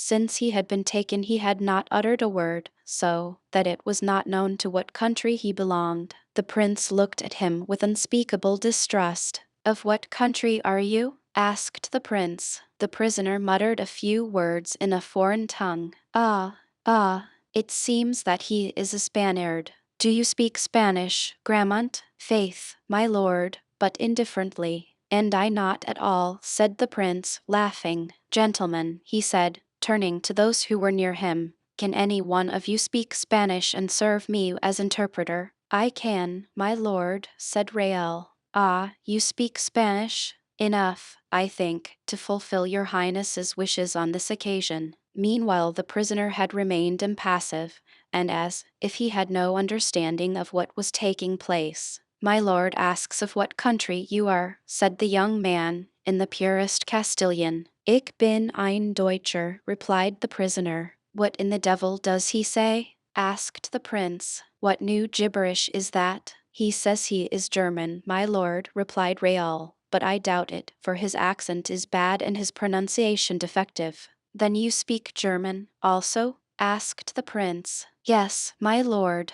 "Well enough to question him in that language." "Yes, my lord." "Question him, then." Raoul began the examination, but the result justified his opinion. The prisoner did not understand, or seemed not to understand, what Raoul said to him, and Raoul could hardly understand his replies, containing a mixture of Flemish and Alsatian. However, amidst all the prisoner's efforts to elude a systematic examination, Raoul had recognized his natural accent. "Non siet spagnuolo," he said, "non siet tedesco, siet italiano." The prisoner started and bit his lips. "Ah, that," said the prince. "I understand that language thoroughly, and since he is Italian I will myself continue the examination." "Thank you, Viscount," continued the prince, laughing, "and I appoint you from this moment my interpreter." But the prisoner was not less unwilling to respond in Italian than in the other languages. His aim was to elude the examination. Therefore, he knew nothing either of the enemy's numbers, or of those in command, or of the purpose of the army. "Very good," said the prince, understanding the reason of that ignorance. "The man was caught in the act of assassination and robbery. He may have purchased his life by speaking. He doesn't wish to speak. Take him out and shoot him." The prisoner turned pale. The two soldiers who had brought him in took him, each by one arm, and led him toward the door, whilst the prince, turning to Marshal de Grammont, seemed to have already forgotten the order he had given. When he reached the threshold of the door the prisoner stopped.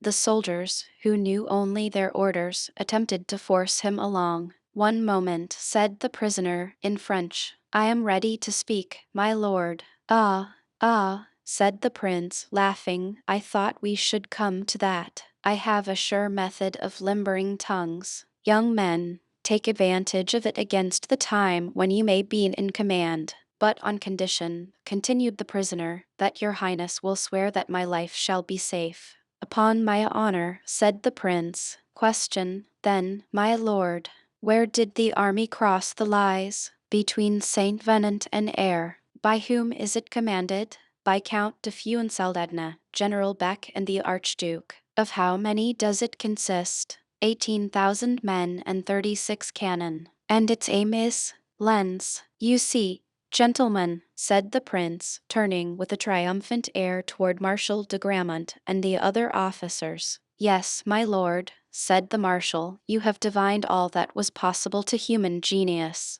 Recall Laplessis, Belliver, Villequier, and Durlac, said the prince, recall all the troops that are on this side of the lies. Let them hold themselves in readiness to march tonight. To-morrow, according to all probability, we shall attack the enemy. But, my lord, said Marshal de Gramont, consider that when we have collected all our forces we shall have hardly 13,000 men. Monsieur le Marshal, said the prince, with that wonderful glance that was peculiar to him, it is with small armies that great battles are won. Then turning toward the prisoner, take away that man, he said, and keep him carefully in sight. His life is dependent on the information he has given us. If it is true, he shall be free. If false, let him be shot. The prisoner was led away. Count de Guiche, said the prince, it is a long time since you saw your father. Remain here with him. Monsieur, he continued, addressing Raoul, if you are not too tired, follow me. To the end of the world, my lord, cried Raoul, feeling an unknown enthusiasm for that young general, who seemed to him so worthy of his renown. The prince smiled. He despised flatterers, but he appreciated enthusiasts. Come, monsieur, he said, you are good in counsel, as we have already discovered.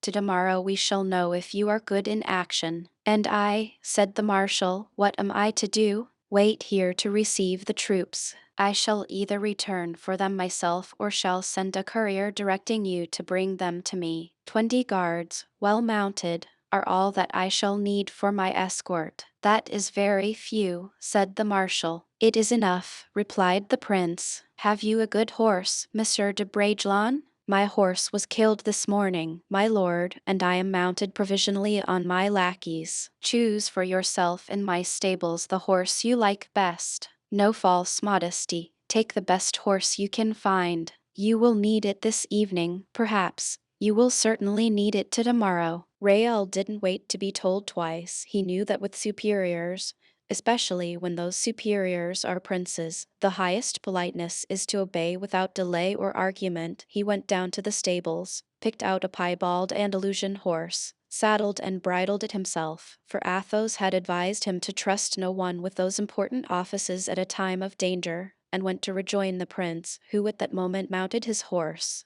Now, monsieur, he said to Raoul, will you give me the letter you have brought? Raoul handed the letter to the prince. Keep near me, said the latter. The prince threw his bridle over the pommel of the saddle, as he was wont to do when he wished to have both hands free, unsealed the letter of Madame de Longueville and started at a gallop on the road to Lens, attended by Raoul and his small escort, whilst messengers sent to recall the troops set out with a loose rein in other directions. The prince read as he hastened on. Monsieur, he said, after a moment, they tell me great things of you. I have only to say, after the little that I have seen and heard, that I think evening better of you than I have been told. Raoul bowed. Meanwhile, as the little troop drew near to Lens, the noise of the cannon sounded louder. The prince kept his gaze fixed in the direction of the sound with the steadfastness of a bird of prey. One would have said that his gaze could pierce the branches of trees which limited his horizon. From time to time his nostrils dilated as if eager for the smell of powder, and he panted like a horse. At length they heard the cannon so near that it was evident they were within a league of the field of battle, and at a turn of the road they perceived the little village of Aunay. The peasants were in great commotion. The report of Spanish cruelty had gone out, and every one was frightened. The women had already fled, taking refuge in Vitry. Only a few men remained. On seeing the prince they hastened to meet him. One of them recognized him. "Ah, my lord," he said, "have you come to drive away those rascal Spaniards and those Lorraine robbers?" "Yes," said the prince, "if you will serve me as guide." "Willingly, my lord." "Where does your highness wish to go?" "To some elevated spot from where I can look down on Lens and the surrounding country." "In that case, I'm your man. I can trust you. You are a true Frenchman?" "I am an old soldier of Rocroi, my lord." "Here," said the prince, handing him a purse, "here is for Rocroi. Now, do you want a horse, or will you go afoot?" "Afoot, my lord. I have served always in the infantry. Besides, I expect to lead your highness into places where you will have to walk." "Come, then," said the prince, "let us lose no time." The peasant started off, running before the prince's horse. Then, 100 steps from the village, he took a narrow road hidden at the bottom of the valley. For a half-league they proceeded thus, the cannon shot sounding so near that they expected at each discharge to hear the hum of the balls. At length they entered a path which, going out from the road, skirted the mountainside. The prince dismounted, ordered one of his aides and Raoul to follow his example, and directed the others to await his orders, keeping themselves meanwhile on the alert. He then began to ascend the path. In about 10 minutes they reached the ruins of an old chateau. Those ruins crowned the summit of a hill, which overlooked the surrounding country. At a distance of hardly a quarter of a league they looked down on Lens, at bay, and before Lens the enemy's entire army. With a single glance the prince took in the extent of country that lay before him, from Lens as far as Vimy. In a moment the plan of the battle, which on the following day was to save France the second time from invasion, was unrolled in his mind. He took a pencil, tore a page from his tablets, and wrote, "My dear Marshal, in an hour Lens will be in the enemy's possession. Come and rejoin me. Bring with you the whole army. I shall be at Vendin to place it in position. Tomorrow we shall retake Lens and beat the enemy." Then, turning toward Raoul, "Go, monsieur," he said, "ride fast and give this letter to Monsieur de Gramont." Raoul bowed, took the letter, went hastily down the mountain, leaped on his horse and set out at a gallop. A quarter of an hour later he was with the marshal. A portion of the troops had already arrived, and the remainder was expected from moment to moment. Marshal de Gramont put himself at the head of all the available cavalry and infantry and took the road to Vendin, leaving the Duc de Dillon to await and bring on the rest. All the artillery was ready to move and started off at a moment's notice. It was 7 o'clock in the evening when the marshal arrived at the appointed place. The prince awaited him there. As he had foreseen, Lens had fallen into the hands of the enemy immediately after Raoul's departure. The event was announced by the cessation of the firing. As the shadows of night deepened, the troops summoned by the prince arrived in successive detachments. Orders were given that no drum should be beaten, no trumpet sounded. At 9 o'clock the night had fully come. Still a last ray of twilight lighted the plain. The army marched silently, the prince at the head of the column. Soon the army came in sight of Lens. 2 or 3 houses were in flames, and a dull noise was heard, which indicated what suffering was endured by a town taken by assault. The prince assigned to every one his post. Marshal de Gramont was to hold the extreme left, resting on Maricourt. The Duc de Dillon commanded the center. Finally, the prince led the right wing, resting on Aunay. The order of battle on the tomorrow was to be that of the positions taken in the evening. Each one, on awaking, would find himself on the field of battle. The movement was executed in silence and with precision. At 10 o'clock everyone was in his appointed position. At 10:30 the prince visited the posts and gave his final orders for the following day. 3 things were especially urged upon the officers, who were to see that the soldiers observed them scrupulously. The first, that the different corps should so march that cavalry and infantry should be on the same line and that each body should protect its gaps. The second, to go to the charge no faster than a walk. The third, to let the enemy fire first. The prince assigned the Count de Guiche to his father, and kept Bragelonne near his own person, but the 2 young men sought the privilege of passing the night together, and it was accorded them. A tent was erected for them near that of the marshal. Although the day had been fatiguing, neither of them was inclined to sleep, and besides, evening for old soldiers the evening before a battle is a serious time. It was so with greater reason to two young men who were about to witness for the first time that terrible spectacle. On the evening before a battle one thinks of 1,000 things forgotten till then. Those who are indifferent to one another become friends, and those who are friends become brothers. It need not be said that if in the depths of the heart there is a sentiment more tender, it reaches then, quite naturally, the highest exaltation of which it is capable. Some sentiment of this kind must have been cherished by each one of these two friends, for each of them almost immediately sat down by himself at an end of the tent, and began to write. The letters were long, the 4 pages were covered with closely written words. The writers sometimes looked up at each other and smiled. They understood without speaking. Their organizations were so delicate and sympathetic. The letters being finished, each put his own into 2 envelopes, so that no one, without tearing the first envelope, could discover to whom the second was addressed. Then they drew near to each other and smilingly exchanged their letters. "In case any evil should happen to me," said Brajon. "In case I should be killed," said De Guiche. Chapter Roman 35. A dinner in the old style. The second interview between the former musketeers was not so formal and threatening as the first. Athos, with his superior understanding, wisely deemed that the supper table would be the most complete and satisfactory point of reunion, and at the moment when his friends, in deference to his deportment and sobriety, dared scarcely speak of some of their former good dinners, he was the first to propose that they should all assemble around some well-spread table and abandon themselves unreservedly to their own natural character and manners, a freedom which had formerly contributed so much to that good understanding between them which gave them the name of the Inseparables. For different reasons this was an agreeable proposition to them all, and it was therefore agreed that each should leave a very exact address, and that upon the request of any of the associates a meeting should be convoked at a famous eating-house in the Rue de la Monnaie, of the sign of the Hermitage.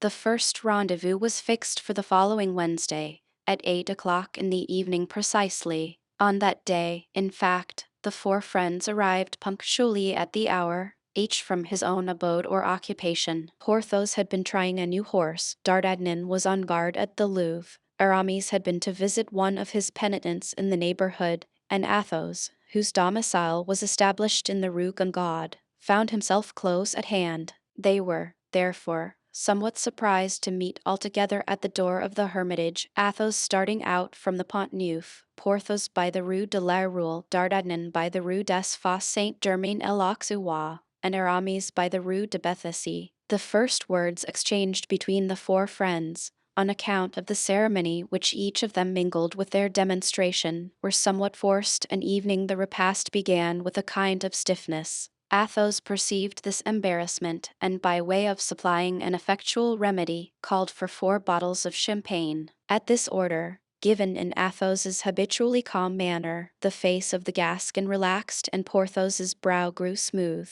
Aramis was astonished. He knew that Athos not only never drank, but more, that he had a kind of repugnance to wine. This astonishment was doubled when Aramis saw Athos fill a bumper and toss it off with all his former enthusiasm. His companions followed his example. In a very few minutes the 4 bottles were empty, and this excellent specific succeeded in dissipating even the slightest cloud that may have rested on their spirits. Now the 4 friends began to speak loud, scarcely waiting till one had finished before another began, and each assumed his favorite attitude on or at the table. Soon, strange fact, Aramis undid 2 buttons of his doublet, seeing which, Porthos unfastened his entirely.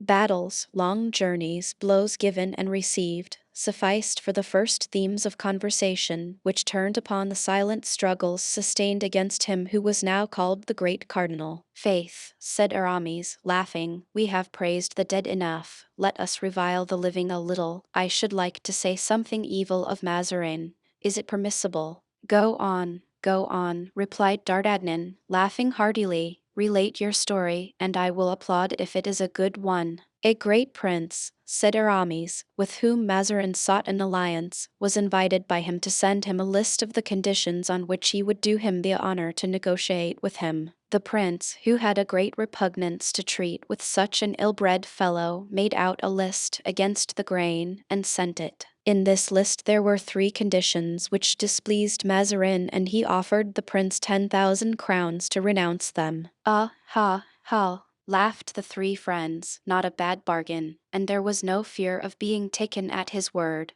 What did the prince do then? The prince immediately sent 50,000 francs to Mazarin, begging him never to write to him again, and offered 20,000 francs more, on condition that he would never speak to him. What did Mazarin do? Sworn, suggested Athos. Beat the messenger, cried Porthos. Accepted the money, said D'Artagnan. You have guessed it, answered Aramis, and they all laughed so heartily that the host appeared in order to inquire whether the gentlemen wanted anything. He thought they were fighting. At last their hilarity calmed down, and "Faith," exclaimed D'Artagnan to the 2 friends, "you may well wish ill to Mazarin, for I assure you, on his side he wishes you no good." "Pooh, really?" asked Athos. "If I thought the fellow knew me by my name I would be rebaptized, for fear it may be thought I knew him. He knows you better by your actions than your name. He is quite aware that there are 2 gentlemen who greatly aided the escape of Monsieur de Beaufort, and he has instigated an active search for them. I can answer for it." "By whom?" "By me. And this morning he sent for me to ask me if I had obtained any information." "And what did you reply?" "That I had none as yet, but that I was to dine today with 2 gentlemen who would be able to give me some." "You told him that?" said Porthos, a broad smile spreading over his honest face. "Bravo! And you are not afraid of that, Athos?" "No," replied Athos, "it is not the search of Mazarin that I fear." "Now," said Aramis, "tell me a little what you do fear." "Nothing for the present, at least, nothing in good earnest." "And with regard to the past?" asked Porthos. "Oh, the past is another thing," said Athos, sighing. "The past and the future." "Are you afraid for your young Raoul?" asked Aramis. "Well," said D'Artagnan, "one is never killed in a first engagement." "Nor in the second," said Aramis. "Nor in the third," returned Porthos. "An evening when one is killed, one rises again, the proof of which is that here we are." "No," said Athos, "it is not Raoul about whom I am anxious, for I trust he will conduct himself like a gentleman, and if he is killed, well, he will die bravely. But hold, should such a misfortune happen, well," Athos passed his hand across his pale brow. "Well," asked Aramis, "well, I shall look upon it as an expiation." "Ah," said D'Artagnan, "I know what you mean." "And I, too," added Aramis, "but you must not think of that, Athos. What is past is past." "I don't understand," said Porthos. "The affair at Armentières," whispered D'Artagnan. "The affair at Armentières?" asked he again. "Milady." "Oh, yes," said Porthos. "True, I had forgotten it." Athos looked at him intently. "You have forgotten it, Porthos?" said he. "Faith, yes, it is so long ago," answered Porthos. "This affair does not, then, weigh upon your conscience?" "Faith, no. And you, D'Artagnan?" I own that when my mind returns to that terrible period I have no recollection of anything but the rigid corpse of poor Madame Bonancieux." "Yes, yes," murmured he. "I have often felt regret for the victim, but never the very slightest remorse for the assassin." Athos shook his head doubtfully. "Consider," said Aramis, "if you admit divine justice and its participation in the things of this world, that woman was punished by the will of heaven. We were but the instruments, that is all. But as to free will, Aramis, how acts the judge? He has a free will, yet he fearlessly condemns. What does the executioner? He is master of his arm, yet he strikes without remorse." "The executioner," muttered Athos, as if arrested by some recollection. "I know that it is terrible," said D'Artagnan, "but when I reflect that we have killed English, Rochellais, Spaniards, no, evening French, who never did us any other harm but to aim at and to miss us, whose only fault was to cross swords with us and to be unable to ward off our blows, I can, on my honor, find an excuse for my share in the murder of that woman. As for me, said Porthos, now that you have reminded me of it, Athos, I have the scene again before me, as if I now were there. Milady was there, as it were, where you sit. Athos changed color. I was where D'Artagnan stands. I wore a long sword which cut like a Damascus. You remember it, Aramis, for you always called it Balizard. Well, I swear to you, all three, that had the executioner of Bethune, was he not of Bethune? Yes, Egad, of Bethune, not been there, I would have cut off the head of that infamous being without thinking of it, or evening after thinking of it. She was a most atrocious woman. And then, said Aramis, with the tone of philosophical indifference which he had assumed since he had belonged to the church and in which there was more atheism than confidence in God, what is the use of thinking of it all? At the last hour we must confess this action, and God knows better than we can whether it is a crime, a fault, or a meritorious deed. I repent of it, Egad. No, upon my honor and by the Holy Cross, I only regret it because she was a woman. The most satisfactory part of the matter, said D'Artagnan, is that there remains no trace of it. She had a son, observed Athos. Oh, yes, I know that, said D'Artagnan, and you mentioned it to me. But who knows what has become of him? If the serpent be dead, why not its brood? Do you think his uncle De Winter would have brought up that young viper? De Winter probably condemned the son as he had done the mother. Then, said Athos, woe to De Winter, for the child had done no harm. May the devil take me, if the child be not dead, said Porthos. There is so much fog in that detestable country, at least so D'Artagnan declares. Just as the quaint conclusion reached by Porthos was about to bring back hilarity to faces now more or less clouded, hasty footsteps were heard upon the stair, and someone knocked at the door. "Come in," cried Athos. "Please your honors," said the host, "a person in a great hurry wishes to speak to one of you." "To which of us?" asked all the four friends. "To him who is called the Comte de la Fere." "It is I," said Athos, "and what is the name of the person?" "Grimaud." "Ah!" exclaimed Athos, turning pale. "Back already? What can have happened, then, to Bragelonne?" "Let him enter," cried D'Artagnan. "Let him come up." But Grimaud had already mounted the staircase, and was waiting on the last step, so springing into the room he motioned the host to leave it. The door being closed, the four friends waited in expectation. Grimaud's agitation, his pallor, the sweat which covered his face, the dust which soiled his clothes, all indicated that he was the messenger of some important and terrible news. "Your honors," said he, "that woman had a child. That child has become a man. The tigress had a little one. The tiger has roused himself. He is ready to spring upon you. Beware." Athos glanced around at his friends with a melancholy smile. Porthos turned to look at his sword, which was hanging on the wall. Aramis seized his knife. D'Artagnan arose. "What do you mean, Grimaud?" he exclaimed. "That Milady's son has left England, that he is in France, on his road to Paris, if he be not here already." "The devil he is," said Porthos. "Are you sure of it?" "Certain," replied Grimaud. This announcement was received in silence. Grimaud was so breathless, so exhausted, that he had fallen back upon a chair. Athos filled a beaker with champagne and gave it to him. "Well, after all," said D'Artagnan, "supposing that he lives, that he comes to Paris, we have seen many other such. Let him come." "Yes," echoed Porthos, glancing affectionately at his sword, still hanging on the wall. "We can wait for him. Let him come." "Moreover, he is but a child," said Aramis. Grimaud rose.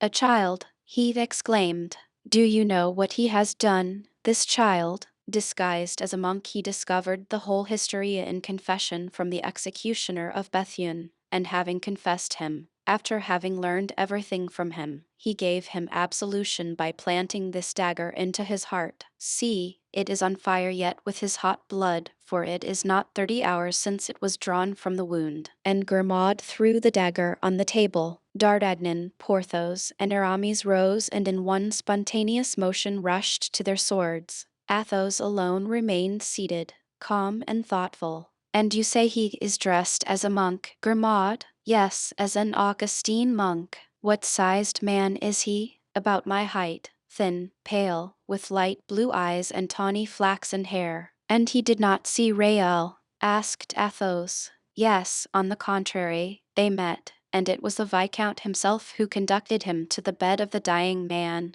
Athos, in his turn, rising without speaking, went and unhooked his sword. Hey, sir, said D'Artagnan, trying to laugh. Do you know we look very much like a flock of silly, mouse-evading women. Chapter Roman 36. A letter from Charles I.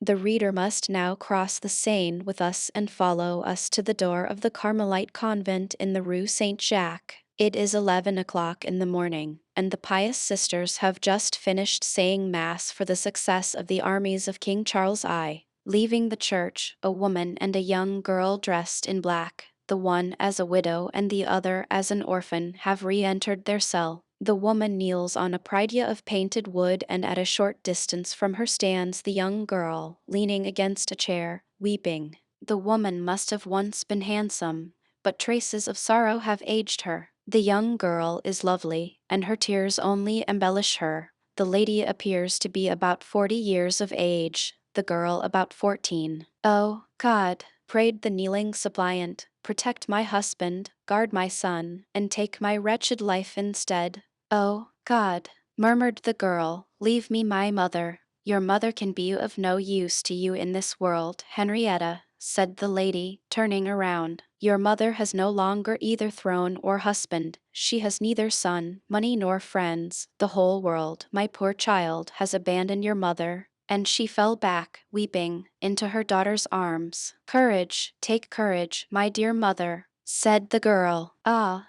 it is an unfortunate year for kings, said the mother, and no one thinks of us in this country, for each must think about his own affairs. As long as your brother was with me he kept me up, but he is gone and can no longer send us news of himself, either to me or to your father. I have pledged my last jewels, sold your clothes and my own to pay his servants, who refused to accompany him unless I made this sacrifice. We are now reduced to live at the expense of these daughters of heaven. We are the poor, succored by God. But why not address yourself to your sister, the Queen? Asked the girl. Alas, the Queen, my sister, is no longer Queen, my child. Another reigns in her name. One day you will be able to understand how all this is. Well, then, to the king, your nephew, shall I speak to him? You know how much he loves me, my mother. Alas, my nephew is not yet king, and you know Laporte has told us 20 times that he himself is in need of almost everything. Then let us pray to heaven, said the girl. The two women who thus knelt in united prayer were the daughter and granddaughter of Henry Roman IV, the wife and daughter of Charles I. They had just finished their double prayer, when a nun softly tapped at the door of the cell. Enter, my sister, said the Queen. I trust your Majesty will pardon this intrusion on her meditations, but a foreign lord has arrived from England and waits in the parlor, demanding the honor of presenting a letter to your Majesty. Oh, a letter from the king, perhaps. News from your father, do you hear, Henrietta? And the name of this lord? Lord de Winter. Lord de Winter, exclaimed the Queen, the friend of my husband. Oh, bid him enter. And the Queen advanced to meet the messenger, whose hand she seized affectionately, whilst he knelt down and presented a letter to her, contained in a case of gold. Ah, my lord, said the Queen, you bring us 3 things, which we have not seen for a long time. Gold, a devoted friend, and a letter from the king, our husband and master. De Winter bowed again, unable to reply from excessive emotion. On their side the mother and daughter retired into the embrasure of a window to read eagerly the following letter. Dear wife, we have now reached the moment of decision. I have concentrated here at Naseby Camp all the resources heaven has left me, and I write to you in haste from there. Here I await the army of my rebellious subjects. I am about to struggle for the last time with them. If victorious, I shall continue the struggle. If beaten, I am lost. I shall try. In the latter case, alas, in our position, one must provide for everything. I shall try to gain the coast of France. But can they? Will they receive an unhappy king, who will bring such a sad story into a country already agitated by civil discord? Your wisdom and your affection must serve me as guides. The bearer of this letter will tell you, madam, what I dare not trust to pen and paper and the risks of transit. He will explain to you the steps that I expect you to pursue. I charge him also with my blessing for my children, and with the sentiments of my soul for yourself, my dearest sweetheart. The letter bore the signature, not of Charles, King, but of Charles, still King. And let him be no longer king, cried the queen. Let him be conquered, exiled, proscribed, provided he still lives. Alas! In these days the throne is too dangerous a place for me to wish him to retain it. But my lord, tell me, she continued, hide nothing from me. What is in truth the king's position? Is it as hopeless as he thinks? Alas!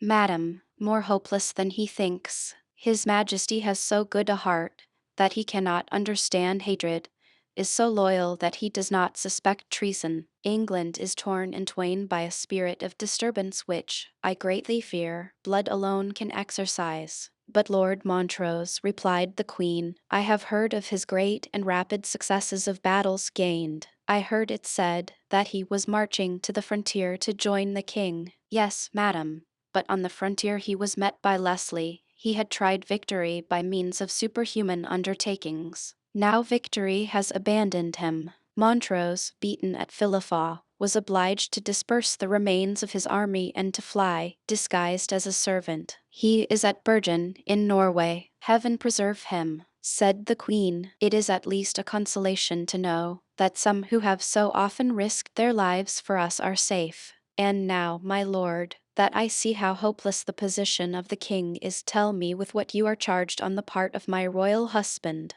Well, then, madam, said De Winter, the king wishes you to try and discover the dispositions of the king and queen toward him. Alas, you know, that evening now the king is but a child, and the queen a woman weak enough. Here, Monsieur Mazarin is everything. Does he desire to play the part in France that Cromwell plays in England? Oh, no. He is a subtle, conscienceless Italian who, though he very likely dreams of crime, dares not commit it. And unlike Cromwell, who disposes of both houses, Mazarin has had the Queen to support him in his struggle with the Parliament. More reason, then, he should protect a king pursued by Parliament. The Queen shook her head despairingly. If I judge for myself, my lord, she said, the cardinal will do nothing, and will evening, perhaps, act against us. The presence of my daughter and myself in France is already irksome to him. Much more so would be that of the king. My lord, added Henrietta, with a melancholy smile, it is sad and almost shameful to be obliged to say that we have passed the winter in the Louvre without money, without linen, almost without bread, and often not rising from bed because we wanted fire. Horrible, cried De Winter, the daughter of Henry Roman IV and the wife of King Charles. Therefore did you not apply, then, madam, to the first person you saw from us? Such is the hospitality shown to a queen by the minister from whom a king demands it. But I heard that a marriage between the Prince of Wales and Mademoiselle Dorlans was spoken of, said De Winter. Yes, for an instant I hoped it was so. The young people felt a mutual esteem, but the queen, who at first sanctioned their affection, changed her mind, and Monsieur, the Duc d'Orleans, who had encouraged the familiarity between them, has forbidden his daughter to think any more about the union. Oh, my lord, continued the queen, without restraining her tears, it is better to fight as the king has done, and to die, as perhaps he will, than live in beggary like me. Courage, madam, courage, do not despair. The interests of the French crown, endangered at this moment, are to discountenance rebellion in a neighboring nation. Mazarin, as a statesman, will understand the politic necessity. Are you sure, said the queen doubtfully, that you have not been forestalled? By whom? By the Joyces, the Prinns, the Cromwells, by a tailor, a coachmaker, a brewer. Ah, I hope, madam, that the cardinal will not enter into negotiations with such men. Ah, what is he himself? Asked Madame Henrietta. But for the honor of the king, of the queen. Well, let us hope he will do something for the sake of their honor, said the queen. A true friend's eloquence is so powerful, my lord, that you have reassured me. Give me your hand and let us go to the minister.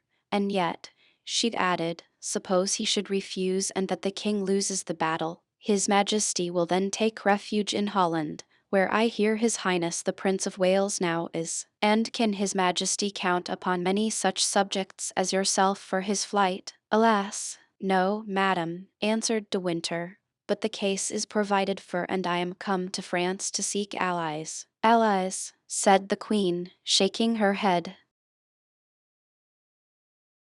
Chapter Roman 37. Cromwell's letter. At the very moment when the queen quitted the convent to go to the Palais Royal, a young man dismounted at the gate of this royal abode, and announced to the guards that he had something of importance to communicate to Cardinal Mazarin. Although the cardinal was often tormented by fear, he was more often in need of counsel and information, and he was therefore sufficiently accessible. The true difficulty of being admitted was not to be found at the first door, and even the second was passed easily enough. But at the third watched, besides the guard and the doorkeepers, the faithful Bernouin, a Cerberus whom no speech could soften, no wand, evening of gold, could charm. It was therefore at the third door that those who solicited or were bidden to an audience underwent their formal interrogatory. The young man, having left his horse tied to the gate in the court, mounted the great staircase, and addressed the guard in the first chamber. Cardinal Mazarin, said he. Pass on, replied the guard.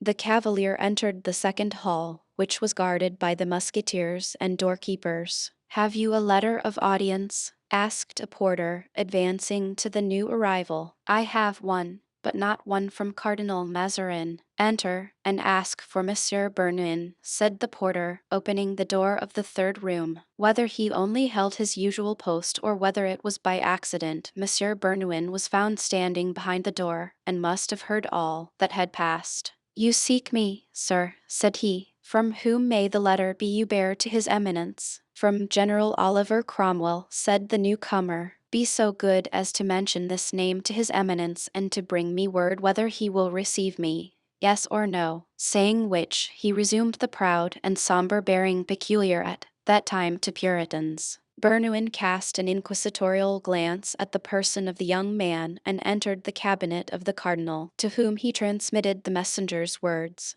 A man bringing a letter from Oliver Cromwell, said Mazarin. And what kind of a man? A genuine Englishman, your eminence. Hair sandy red, more red than sandy, grey-blue eyes, more grey than blue, and for the rest, stiff and proud. Let him give in his letter. His eminence asks for the letter, said Bernouin, passing back into the ante-chamber. His eminence cannot see the letter without the bearer of it, replied the young man, but to convince you that I am really the bearer of a letter, see, here it is, and kindly add, continued he, that I am not a simple messenger, but an envoy extraordinary. Bernouin re-entered the cabinet, returning in a few seconds. Enter, sir, said he. The young man appeared on the threshold of the minister's closet, in one hand holding his hat, in the other the letter. Mazarin rose. Have you, sir, asked he, a letter accrediting you to me? There it is, my lord, said the young man. Mazarin took the letter and read it thus. Mr. Mordaunt, one of my secretaries, will remit this letter of introduction to His Eminence, the Cardinal Mazarin, in Paris. He is also the bearer of a second confidential epistle for His Eminence, Oliver Cromwell. Very well, Monsieur Mordaunt, said Mazarin. Give me this second letter and sit down. The young man drew from his pocket a second letter, presented it to the cardinal, and took his seat. The cardinal, however, did not unseal the letter at once, but continued to turn it again and again in his hand. Then, in accordance with his usual custom and judging from experience that few people could hide anything from him when he began to question them, fixing his eyes upon them at the same time, he thus addressed the messenger. You are very young, Monsieur Mordaunt, for this difficult task of ambassador, in which the oldest diplomatists often fail. My lord, I am 23 years of age, but your eminence is mistaken in saying that I am young. I am older than your eminence, although I possess not your wisdom. Years of suffering, in my opinion, count double, and I have suffered for 20 years. Ah, yes, I understand, said Mazarin. Want of fortune, perhaps. You are poor, are you not? Then he added to himself, these English revolutionists are all beggars and ill-bred. My lord, I ought to have a fortune of 6 millions, but it has been taken from me. You are not, then, a man of the people, said Mazarin, astonished. If I bore my proper title I should be a lord. If I bore my name you would have heard one of the most illustrious names of England. What is your name, then? Asked Mazarin. My name is Mordaunt, replied the young man, bowing. Mazarin now understood that Cromwell's envoy desired to retain his incognito. He was silent for an instant, and during that time he scanned the young man evening more attentively than he had done at first. The messenger was unmoved. Devil take these Puritans, said Mazarin aside, they are carved from granite. Then he added aloud, but you have relations left you? I have one remaining. 3 times I presented myself to ask his support, and 3 times he ordered his servants to turn me away. Oh, mon Dieu, my dear Mr. Mordaunt, said Mazarin, hoping by a display of affected pity to catch the young man in a snare, how extremely your history interests me. You know not, then, anything of your birth. You have never seen your mother? Yes, my lord. She came 3 times, whilst I was a child, to my nurse's house. I remember the last time she came as well as if it were today. You have a good memory, said Mazarin. Oh, yes, my lord, said the young man, with such peculiar emphasis that the cardinal felt a shudder run through every vein. And who brought you up? He asked again. A French nurse, who sent me away when I was 5 years old because no one paid her for me, telling me the name of a relation of whom she had heard my mother often speak. What became of you? As I was weeping and begging on the high road, a minister from Kingston took me in, instructed me in the Calvinistic faith, taught me all he knew himself, and aided me in my researches after my family. And these researches were fruitless. Chance did everything. You discovered what had become of your mother? I learned that she had been assassinated by my relation, aided by 4 friends, but I was already aware that I had been robbed of my wealth and degraded from my nobility by King Charles I. Oh, I now understand why you are in the service of Cromwell. You hate the king. Yes, my lord, I hate him, said the young man. Mazarin marked with surprise the diabolical expression with which the young man uttered these words. Just as ordinarily faces are colored by blood, his face seemed dyed by hatred and became livid. Your history is a terrible one, Mr. Mordaunt, and touches me keenly, but happily for you, you serve an all-powerful master. He ought to aid you in your search. We have so many means of gaining information. My lord, to a well-bred dog it is only necessary to show one end of a track. He is certain to reach the other. But this relation you mentioned, do you wish me to speak to him? Said Mazarin, who was anxious to make a friend about Cromwell's person. Thanks, my lord, I will speak to him myself. He will treat me better the next time I see him. You have the means, then, of touching him? I have the means of making myself feared. Mazarin looked at the young man, but at the fire which shot from his glance he bent his head. Then, embarrassed how to continue such a conversation, he opened Cromwell's letter. The young man's eyes gradually resumed their dull and glassy appearance, and he fell into a profound reverie. After reading the first lines of the letter, Mazarin gave a side glance at him to see if he was watching the expression of his face as he read. Observing his indifference, he shrugged his shoulders, saying, "Send on your business those who do theirs at the same time. Let us see what this letter contains." We here present the letter verbatim. To His Eminence, Monseigneur le Cardinal Mazarini, I have wished, Monseigneur, to learn your intentions relating to the existing state of affairs in England. The two kingdoms are so near that France must be interested in our situation as we are interested in that of France. The English are almost of one mind in contending against the tyranny of Charles and his adherents. Placed by popular confidence at the head of that movement, I can appreciate better than any other its significance and its probable results. I am at present in the amid of war, and am about to deliver a decisive battle against King Charles. I shall gain it, for the hope of the nation and the Spirit of the Lord are with me. This battle won by me, the king will have no further resources in England or in Scotland, and if he is not captured or killed, he will endeavor to pass over into France to recruit soldiers and to refurnish himself with arms and money. France has already received Queen Henrietta, and, unintentionally, doubtless, has maintained a center of inextinguishable civil war in my country. But Madame Henrietta is a daughter of France and was entitled to the hospitality of France. As to King Charles, the question must be viewed differently. In receiving and aiding him, France will censure the acts of the English nation, and thus so essentially harm England, and especially the well-being of the government, that such a proceeding will be equivalent to pronounced hostilities. At this moment Mazarin became very uneasy at the turn which the letter was taking, and paused to glance under his eyes at the young man. The latter continued in thought. Mazarin resumed his reading. It is important, therefore, Monseigneur, that I should be informed as to the intentions of France. The interests of that kingdom and those of England, though taking now diverse directions, are very nearly the same. England needs tranquillity at home, in order to consummate the expulsion of her king. France needs tranquillity to establish on solid foundations the throne of her young monarch. You need, as much as we do, that interior condition of repose which, thanks to the energy of our government, we are about to attain. Your quarrels with the Parliament, your noisy dissensions with the princes who fight for you today and tomorrow will fight against you, the popular following directed by the coadjutor, President Misnil, and Councillor Browsel, all that disorder, in short, which pervades the several departments of the state, must lead you to view with uneasiness the possibility of a foreign war, for in that event England, exalted by the enthusiasm of new ideas, will ally herself with Spain, already seeking that alliance.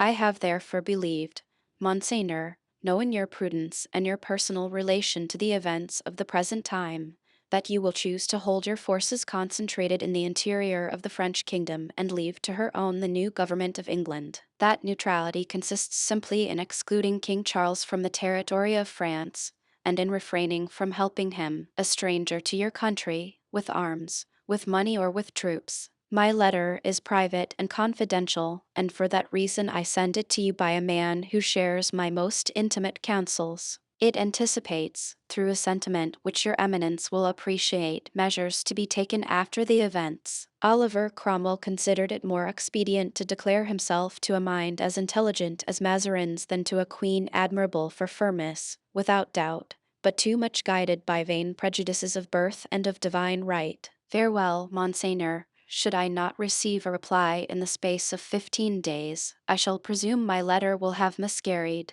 Oliver Cromwell. Mr. Mordaunt, said the cardinal, raising his voice, as if to arouse the dreamer, my reply to this letter will be more satisfactory to General Cromwell if I am convinced that all are ignorant of my having given one. Go, therefore, and await it at Boulogne-sur-Mer, and promise me to set out tomorrow morning. I promise, my lord, replied Mordaunt. But how many days does your eminence expect me to await your reply? If you do not receive it in 10 days, you can leave. Mordaunt bowed. That is not all, sir, continued Mazarin. Your private adventures have touched me to the quick. Besides, the letter from Mr. Cromwell makes you an important person as ambassador. Come, tell me, what can I do for you? Mordaunt reflected a moment and, after some hesitation, was about to speak, when Bernouin entered hastily and bending down to the ear of the cardinal, whispered, My lord, the Queen Henrietta Maria, accompanied by an English noble, is entering the Palais Royal at this moment.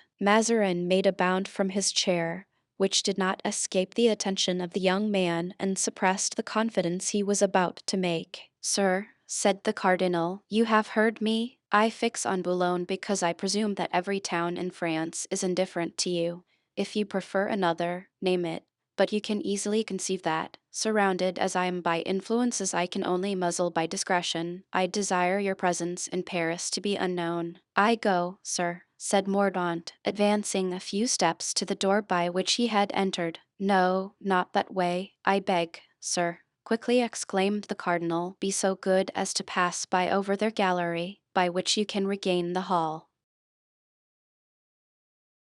Chapter Roman 38. Henrietta Maria and Mazarin. The cardinal rose, and advanced in haste to receive the Queen of England. He showed the more respect to this queen, deprived of every mark of pomp and stripped of followers, as he felt some self-reproach for his own want of heart and his avarice. But supplicants for favor know how to accommodate the expression of their features, and the daughter of Henry Roman IV smiled as she advanced to meet a man she hated and despised. Ah, said Mazarin to himself, what a sweet face. Does she come to borrow money of me? And he threw an uneasy glance at his strong box. He evening turned inside the bevel of the magnificent diamond ring, the brilliancy of which drew every eye upon his hand, which truly was white and handsome. Your Eminence, said the august visitor, it was my first intention to speak of the matters that have brought me here to the Queen, my sister, but I have reflected that political affairs are more especially the concern of men.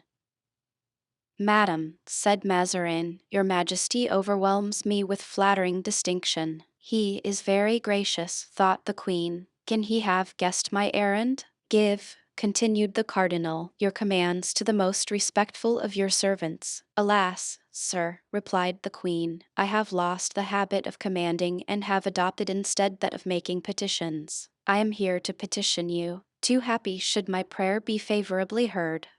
I am listening, madam, with the greatest interest, said Mazarin. Your Eminence, it concerns the war which the king, my husband, is now sustaining against his rebellious subjects. You are perhaps ignorant that they are fighting in England, added she, with a melancholy smile, and that in a short time they will fight in a much more decided fashion than they have done hitherto. I am completely ignorant of it, madam, said the cardinal, accompanying his words with a slight shrug of the shoulders. Alas, our own wars quite absorb the time and the mind of a poor, incapable, infirm old minister like me. Well, then, your Eminence, said the Queen, I must inform you that Charles my husband is on the eve of a decisive engagement. In case of a check, Mazarin made a slight movement. One must foresee everything. In the case of a check, he desires to retire into France and to live here as a private individual. What do you say to this project? The cardinal had listened without permitting a single fiber of his face to betray what he felt, and his smile remained as it ever was, false and flattering, and when the Queen finished speaking, he said, Do you think, madam, that France, agitated and disturbed as it is, would be a safe retreat for a dethroned king? How will the crown, which is scarce firmly set on the head of Louis Roman XIV, support a double weight? The weight was not so heavy when I was in peril, interrupted the Queen, with a sad smile, and I ask no more for my husband than has been done for me. You see that we are very humble monarchs, sir. Oh, you, madam, the cardinal hastened to say, in order to cut short the explanation he foresaw was coming, with regard to you, that is another thing, a daughter of Henry Roman IV, of that great, that sublime sovereign, all which does not prevent you refusing hospitality to his son-in-law, sir. Nevertheless, you ought to remember that that great, that sublime monarch, when prescribed at one time, as my husband may be, demanded aid from England, and England accorded it to him, and it is but just to say that Queen Elizabeth was not his niece. Peccato, said Mazarin, writhing beneath this simple eloquence, your Majesty does not understand me. You judge my intentions wrongly, and that is partly because, doubtless, I explain myself in French. Speak Italian, sir. Before the cardinal, your predecessor, sent our mother, Marie de Medicis, to die in exile, she taught us that language. If anything yet remains of that great, that sublime king, Henry, of whom you have just spoken, he would be much surprised at so little pity for his family being united to such a profound admiration of himself. The perspiration stood in large drops on Mazarin's brow. That admiration is, on the contrary, so great, so real, madam, returned Mazarin, without noticing the change of language offered to him by the queen, that if the king, Charles, I whom heaven protect from evil, came into France, I would offer him my house, my own house, but, alas, it would be but an unsafe retreat. Some day the people will burn that house, as they burned that of the Marshal Danker. Poor Concino Concini, and yet he but desired the good of the people. Yes, my lord, like yourself, said the queen, ironically. Mazarin pretended not to understand the double meaning of his own sentence, but continued to compassionate the fate of Concino Concini. Well then, your eminence, said the queen, becoming impatient, what is your answer? Madam, cried Mazarin, more and more moved, will your majesty permit me to give you counsel? Speak, sir, replied the queen. The counsels of so prudent a man as yourself ought certainly to be available. Madam, believe me, the king ought to defend himself to the last. He has done so, sir, and this last battle, which he encounters with resources much inferior to those of the enemy, proves that he will not yield without a struggle. But in case he is beaten, well, madam, in that case, my advice, I know that I am very bold to offer advice to your majesty. My advice is that the king should not leave his kingdom. Absent kings are very soon forgotten. If he passes over into France, his cause is lost. But, persisted the queen, if such be your advice, and you have his interest at heart, send him help of men and money, for I can do nothing for him. I have sold evening to my last diamond to aid him. If I had had a single ornament left, I should have bought wood this winter to make a fire for my daughter and myself. Oh, madam, said Mazarin, your majesty knows not what you ask. On the day when foreign succor follows in the train of a king to replace him on his throne, it is an avowal that he no longer possesses the help and love of his own subjects. To the point, sir, said the queen, to the point, and answer me, yes or no. If the king persists in remaining in England, will you send him succor? If he comes to France, will you accord him hospitality? What do you intend to do? Speak! Madam, said the cardinal, affecting an effusive frankness of speech, I shall convince your majesty, I trust, of my devotion to you and my desire to terminate an affair which you have so much at heart, after which your majesty will, I think, no longer doubt my zeal in your behalf. The queen bit her lips and moved impatiently on her chair. Well, what do you propose to do? She said at length. Come, speak. I will go this instant and consult the queen, and we will refer the affair at once to Parliament, with which you are at war, is it not so? You will charge Brussels to report it. Enough, sir, enough. I understand you, or rather, I am wrong. Go to the Parliament, for it was from this Parliament, the enemy of monarchs, that the daughter of the great, the sublime Henry Roman IV, whom you so much admire, received the only relief this winter which prevented her from dying of hunger and cold. And with these words Henrietta rose in majestic indignation, whilst the cardinal, raising his hands clasped toward her, exclaimed, Ah, madam, madam, how little you know me, mon Dieu!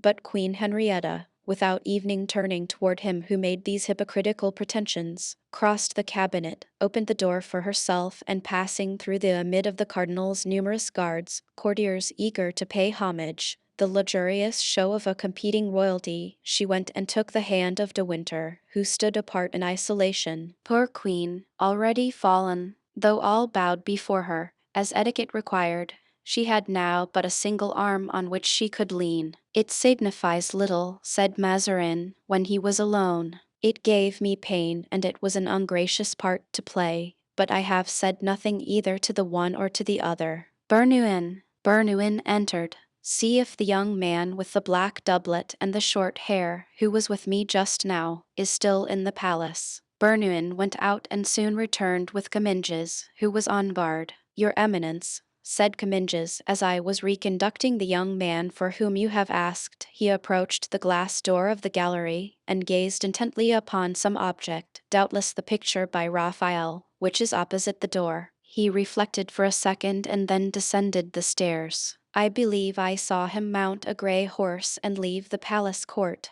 But is not your eminence going to the queen? For what purpose? Monsieur de Gittant, my uncle, has just told me that Her Majesty had received news of the army. It is well, I will go. Comminges had seen rightly, and Mordaunt had really acted as he had related. In crossing the gallery parallel to the large glass gallery, he perceived De Winter, who was waiting until the queen had finished her negotiation. At this sight the young man stopped short, not in admiration of Raphael's picture, but as if fascinated at the sight of some terrible object. His eyes dilated and a shudder ran through his body. One would have said that he longed to break through the wall of glass which separated him from his enemy, for if Comminges had seen with what an expression of hatred the eyes of this young man were fixed upon De Winter, he would not have doubted for an instant that the Englishman was his eternal foe. But he stopped, doubtless to reflect, for instead of allowing his first impulse, which had been to go straight to Lord de Winter, to carry him away, he leisurely descended the staircase, left the palace with his head down, mounted his horse, which he reined in at the corner of the Rue Richelieu, and with his eyes fixed on the gate, waited until the Queen's carriage had left the court. He had not long to wait, for the Queen scarcely remained a quarter of an hour with Mazarin, but this quarter of an hour of expectation appeared a century to him. At last the heavy machine, which was called a chariot in those days, came out, rumbling against the gates, and De Winter, still on horseback, bent again to the door to converse with Her Majesty. The horses started on a trot and took the road to the Louvre, which they entered. Before leaving the convent of the Carmelites, Henrietta had desired her daughter to attend her at the palace, which she had inhabited for a long time, and which she had only left because their poverty seemed to them more difficult to bear in gilded chambers. Chapter Roman 39. How, sometimes, the unhappy mistake chance for providence. Well, madam, said De Winter, when the queen had dismissed her attendants. Well, my lord, what I foresaw has come to pass. What? Does the cardinal refuse to receive the king? France refuse hospitality to an unfortunate prince? Aye, but it is for the first time, madam. I did not say France, my lord. I said the cardinal, and the cardinal is not even a Frenchman. But did you see the queen? It is useless, replied Henrietta.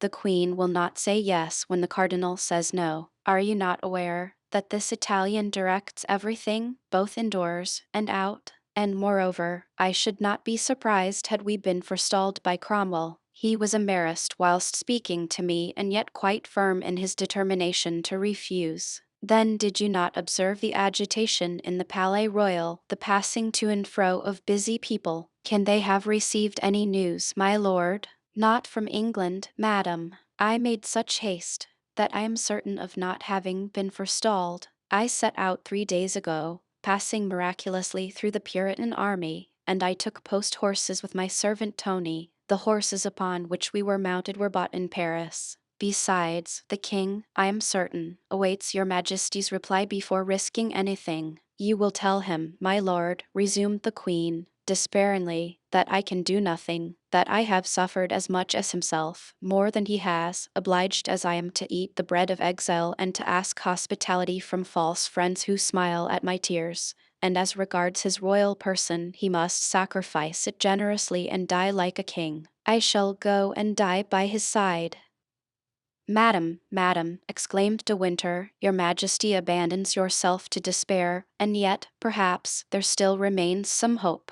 No friends left, my lord, no other friends left in the wide world but yourself. Oh, God, exclaimed the poor queen, raising her eyes to heaven, have you truly taken back all the generous hearts that once existed in the world? I hope not, madam, replied De Winter, thoughtfully.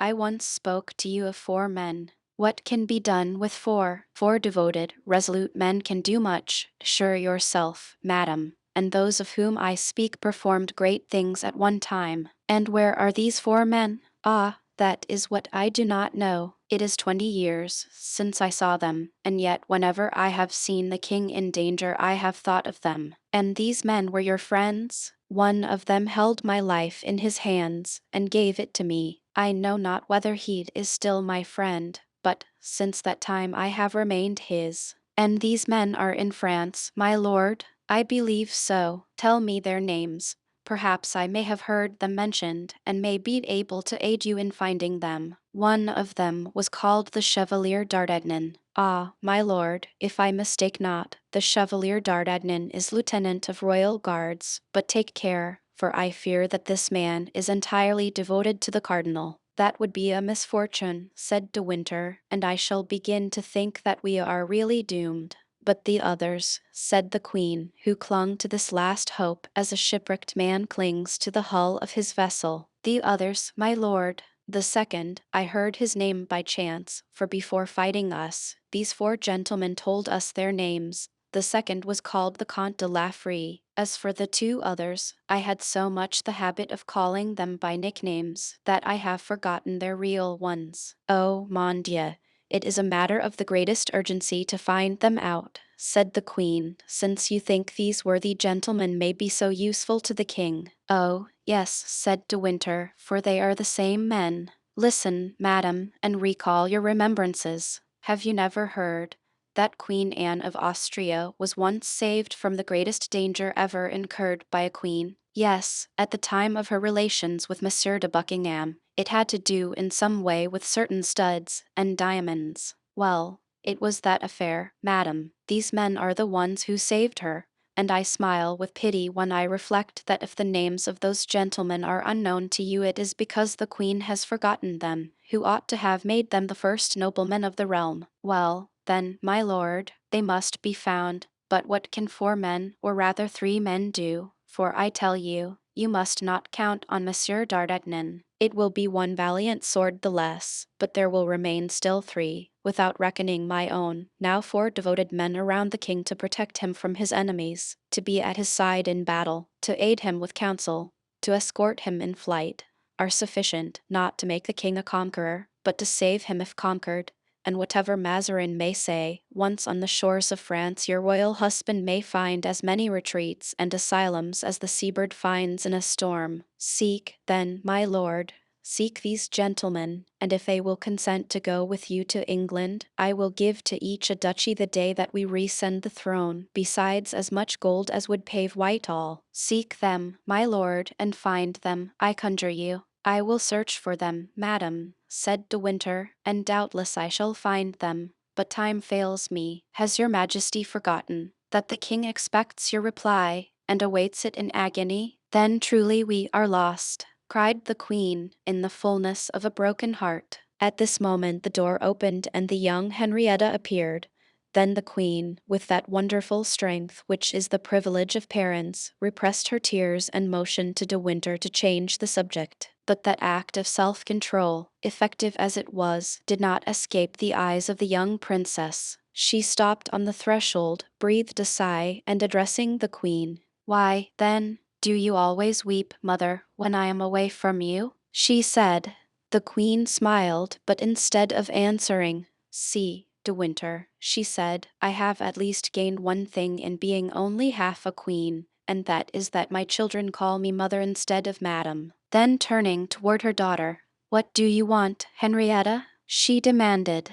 "My mother," replied the young princess, "a cavalier has just entered the Louvre and wishes to present his respects to your majesty. He arrives from the army and has, he says, a letter to remit to you, on the part of the Marshal de Gramont, I think." "Ah," said the queen to De Winter, "he is one of my faithful adherents, but do you not observe, my dear lord, that we are so poorly served that it is left to my daughter to fill the office of doorkeeper?"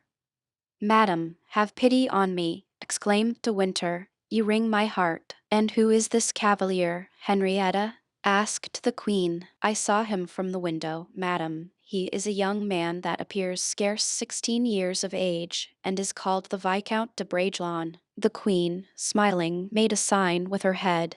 The young princess opened the door and Raoul appeared on the threshold. Advancing a few steps toward the queen, he knelt down.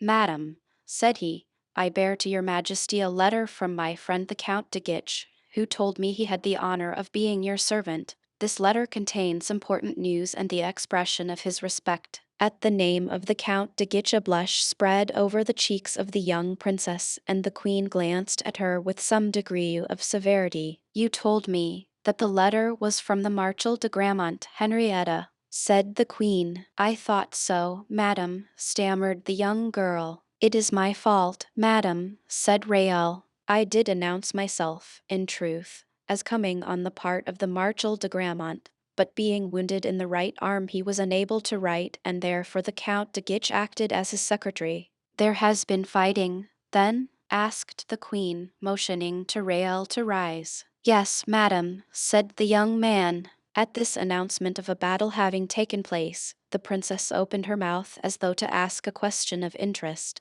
but her lips closed again without articulating a word, while the color gradually faded from her cheeks. The queen saw this, and doubtless her maternal heart translated the emotion for addressing Raoul again. And no evil has happened to the young Count de Guiche, she asked, for not only is he our servant, as you say, sir, but more, he is one of our friends. No, madam, replied Raoul, on the contrary, he gained great glory and had the honor of being embraced by His Highness, the Prince, on the field of battle. The young princess clapped her hands, and then, ashamed of having been betrayed into such a demonstration of joy, she half turned away and bent over a vase of roses, as if to inhale their odor. Let us see, said the queen, what the count says. And she opened the letter and read.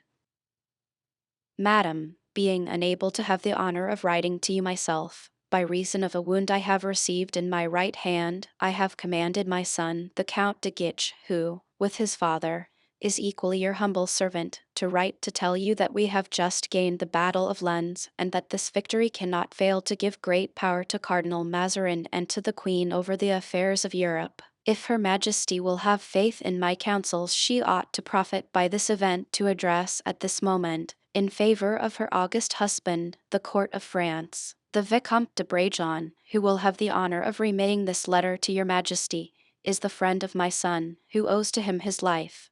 He is a gentleman in whom your Majesty may confide entirely, in case your Majesty may have some verbal or written order to remit to me. I have the honor to be, with respect, etc., Marshal de Gramont. At the moment mention occurred of his having rendered a service to the Count, Raoul could not help turning his glance toward the young princess, and then he saw in her eyes an expression of infinite gratitude to the young man. He no longer doubted that the daughter of King Charles I loved his friend. The battle of Lens gained, said the queen. They are lucky here truly. They can gain battles. Yes, the Marshal de Gramont is right.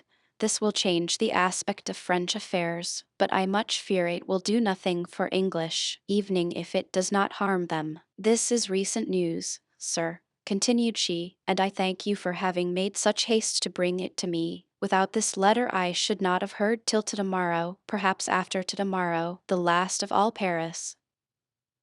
Madam, said Raoul, the Louvre is but the second palace this news has reached.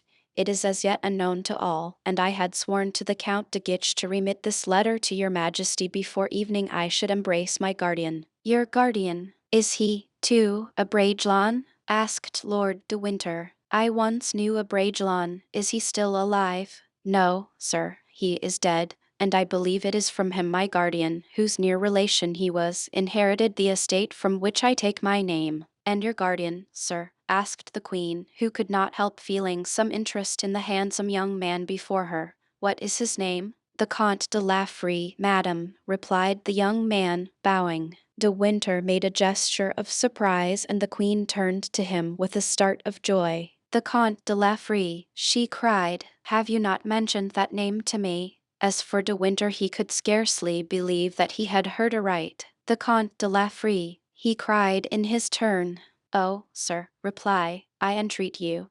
Is not the Comte de la Fere a noble whom I remember, handsome and brave, a musketeer under Louis Roman XIII, who must be now about 47 or 48 years of age? Yes, sir, you are right in every particular, and who served under an assumed name, under the name of Athos. Latterly I heard his friend, Monsieur d'Artagnan, give him that name. That is it, madam, that is the same. God be praised. And he is in Paris, continued he, addressing Raoul, then turning to the queen. We may still hope. Providence has declared for us, since I have found this brave man again in so miraculous a manner. And, sir, where does he reside, pray? The Comte de la Free lodges in the Rue Gongaud, Hotel du Grand Roi Charlemagne. Thanks, sir. Inform this dear friend that he may remain within, that I shall go and see him immediately. Sir, I obey with pleasure, if Her Majesty will permit me to depart. Go, Monsieur de Bragelonne, said the Queen, and rest assured of our affection. Raoul bent respectfully before the two princesses and, bowing to De Winter, departed. The Queen and De Winter continued to converse for some time in low voices, in order that the young princess should not overhear them, but the precaution was needless. She was in deep converse with her own thoughts. Then, when De Winter rose to take leave, "Listen, my lord," said the Queen. "I have preserved this diamond cross which came from my mother, and this order of St. Michael which came from my husband. They are worth about 50,000 pounds. I had sworn to die of hunger rather than part with these precious pledges.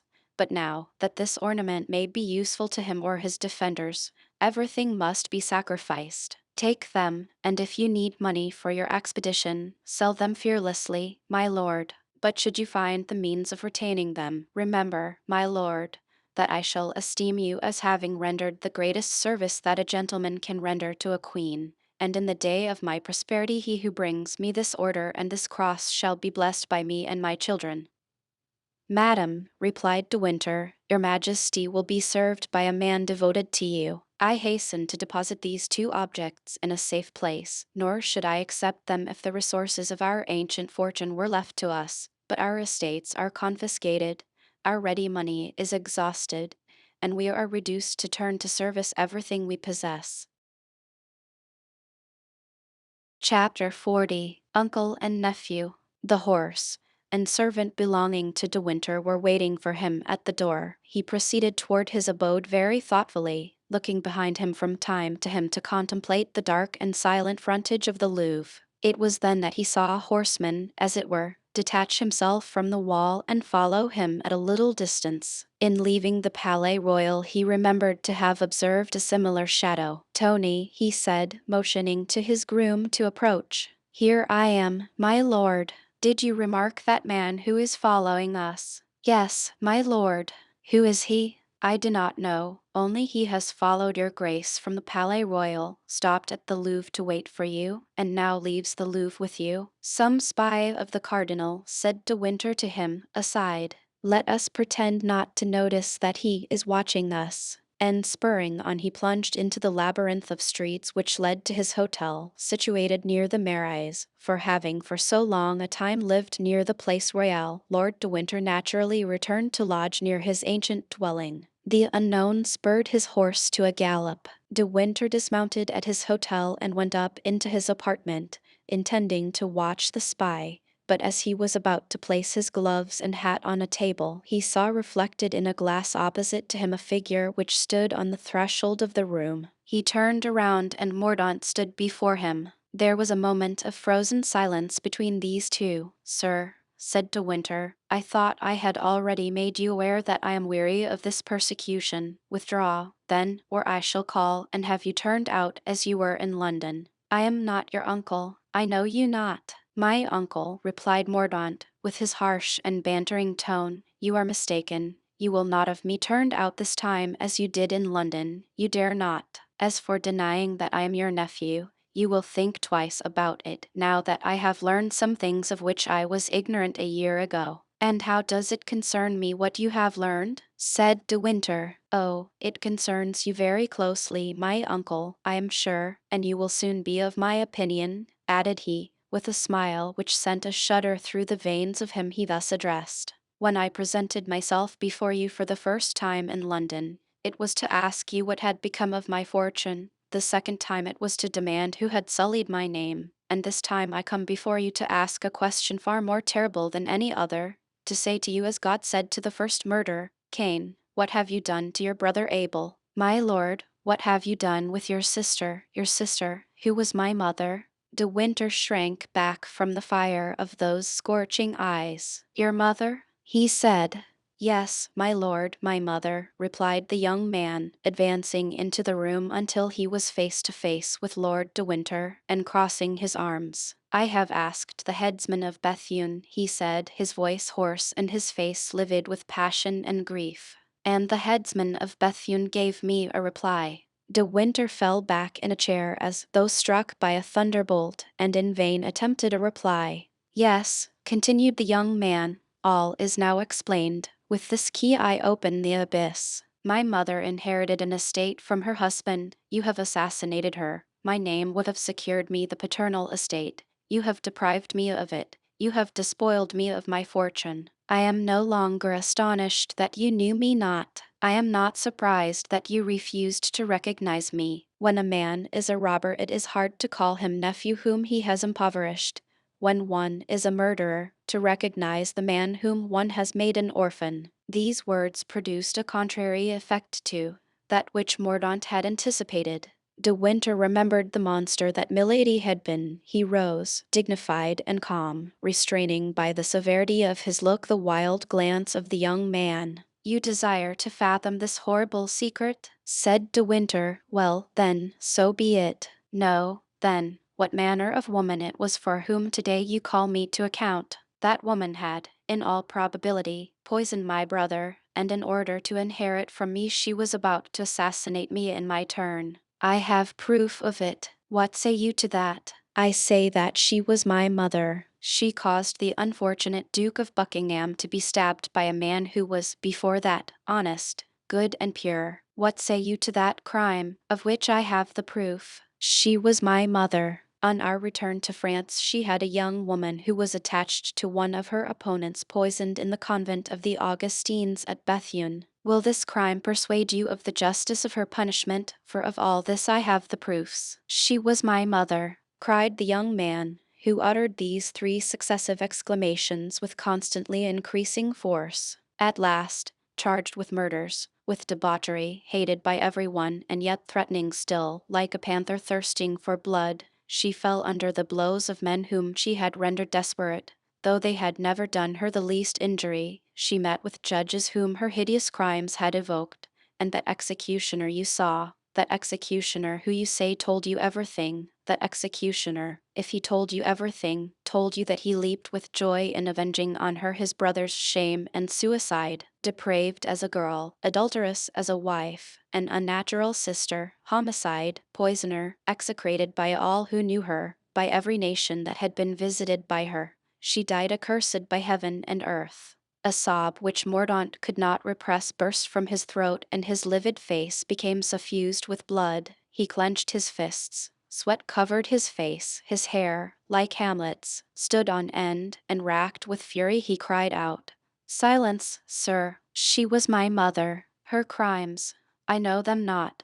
Her disorders, I know them not. Her vices, I know them not. But this I know, that I had a mother, that 5 men leagued against one woman, murdered her clandestinely by night, silently, like cowards. I know that you were one of them, my uncle, and that you cried louder than the others, she must die. Therefore I warn you, and listen well to my words, that they may be engraved upon your memory, never to be forgotten. This murder, which has robbed me of everything, this murder, which has deprived me of my name, this murder, which has impoverished me, this murder, which has made me corrupt, wicked, implacable, I shall summon you to account for it first, and then those who were your accomplices, when I discover them." With hatred in his eyes, foaming at his mouth, and his fist extended, Mordaunt had advanced one more step, a threatening, terrible step, toward De Winter. The latter put his hand to his sword, and said, with the smile of a man who for 30 years has jested with death,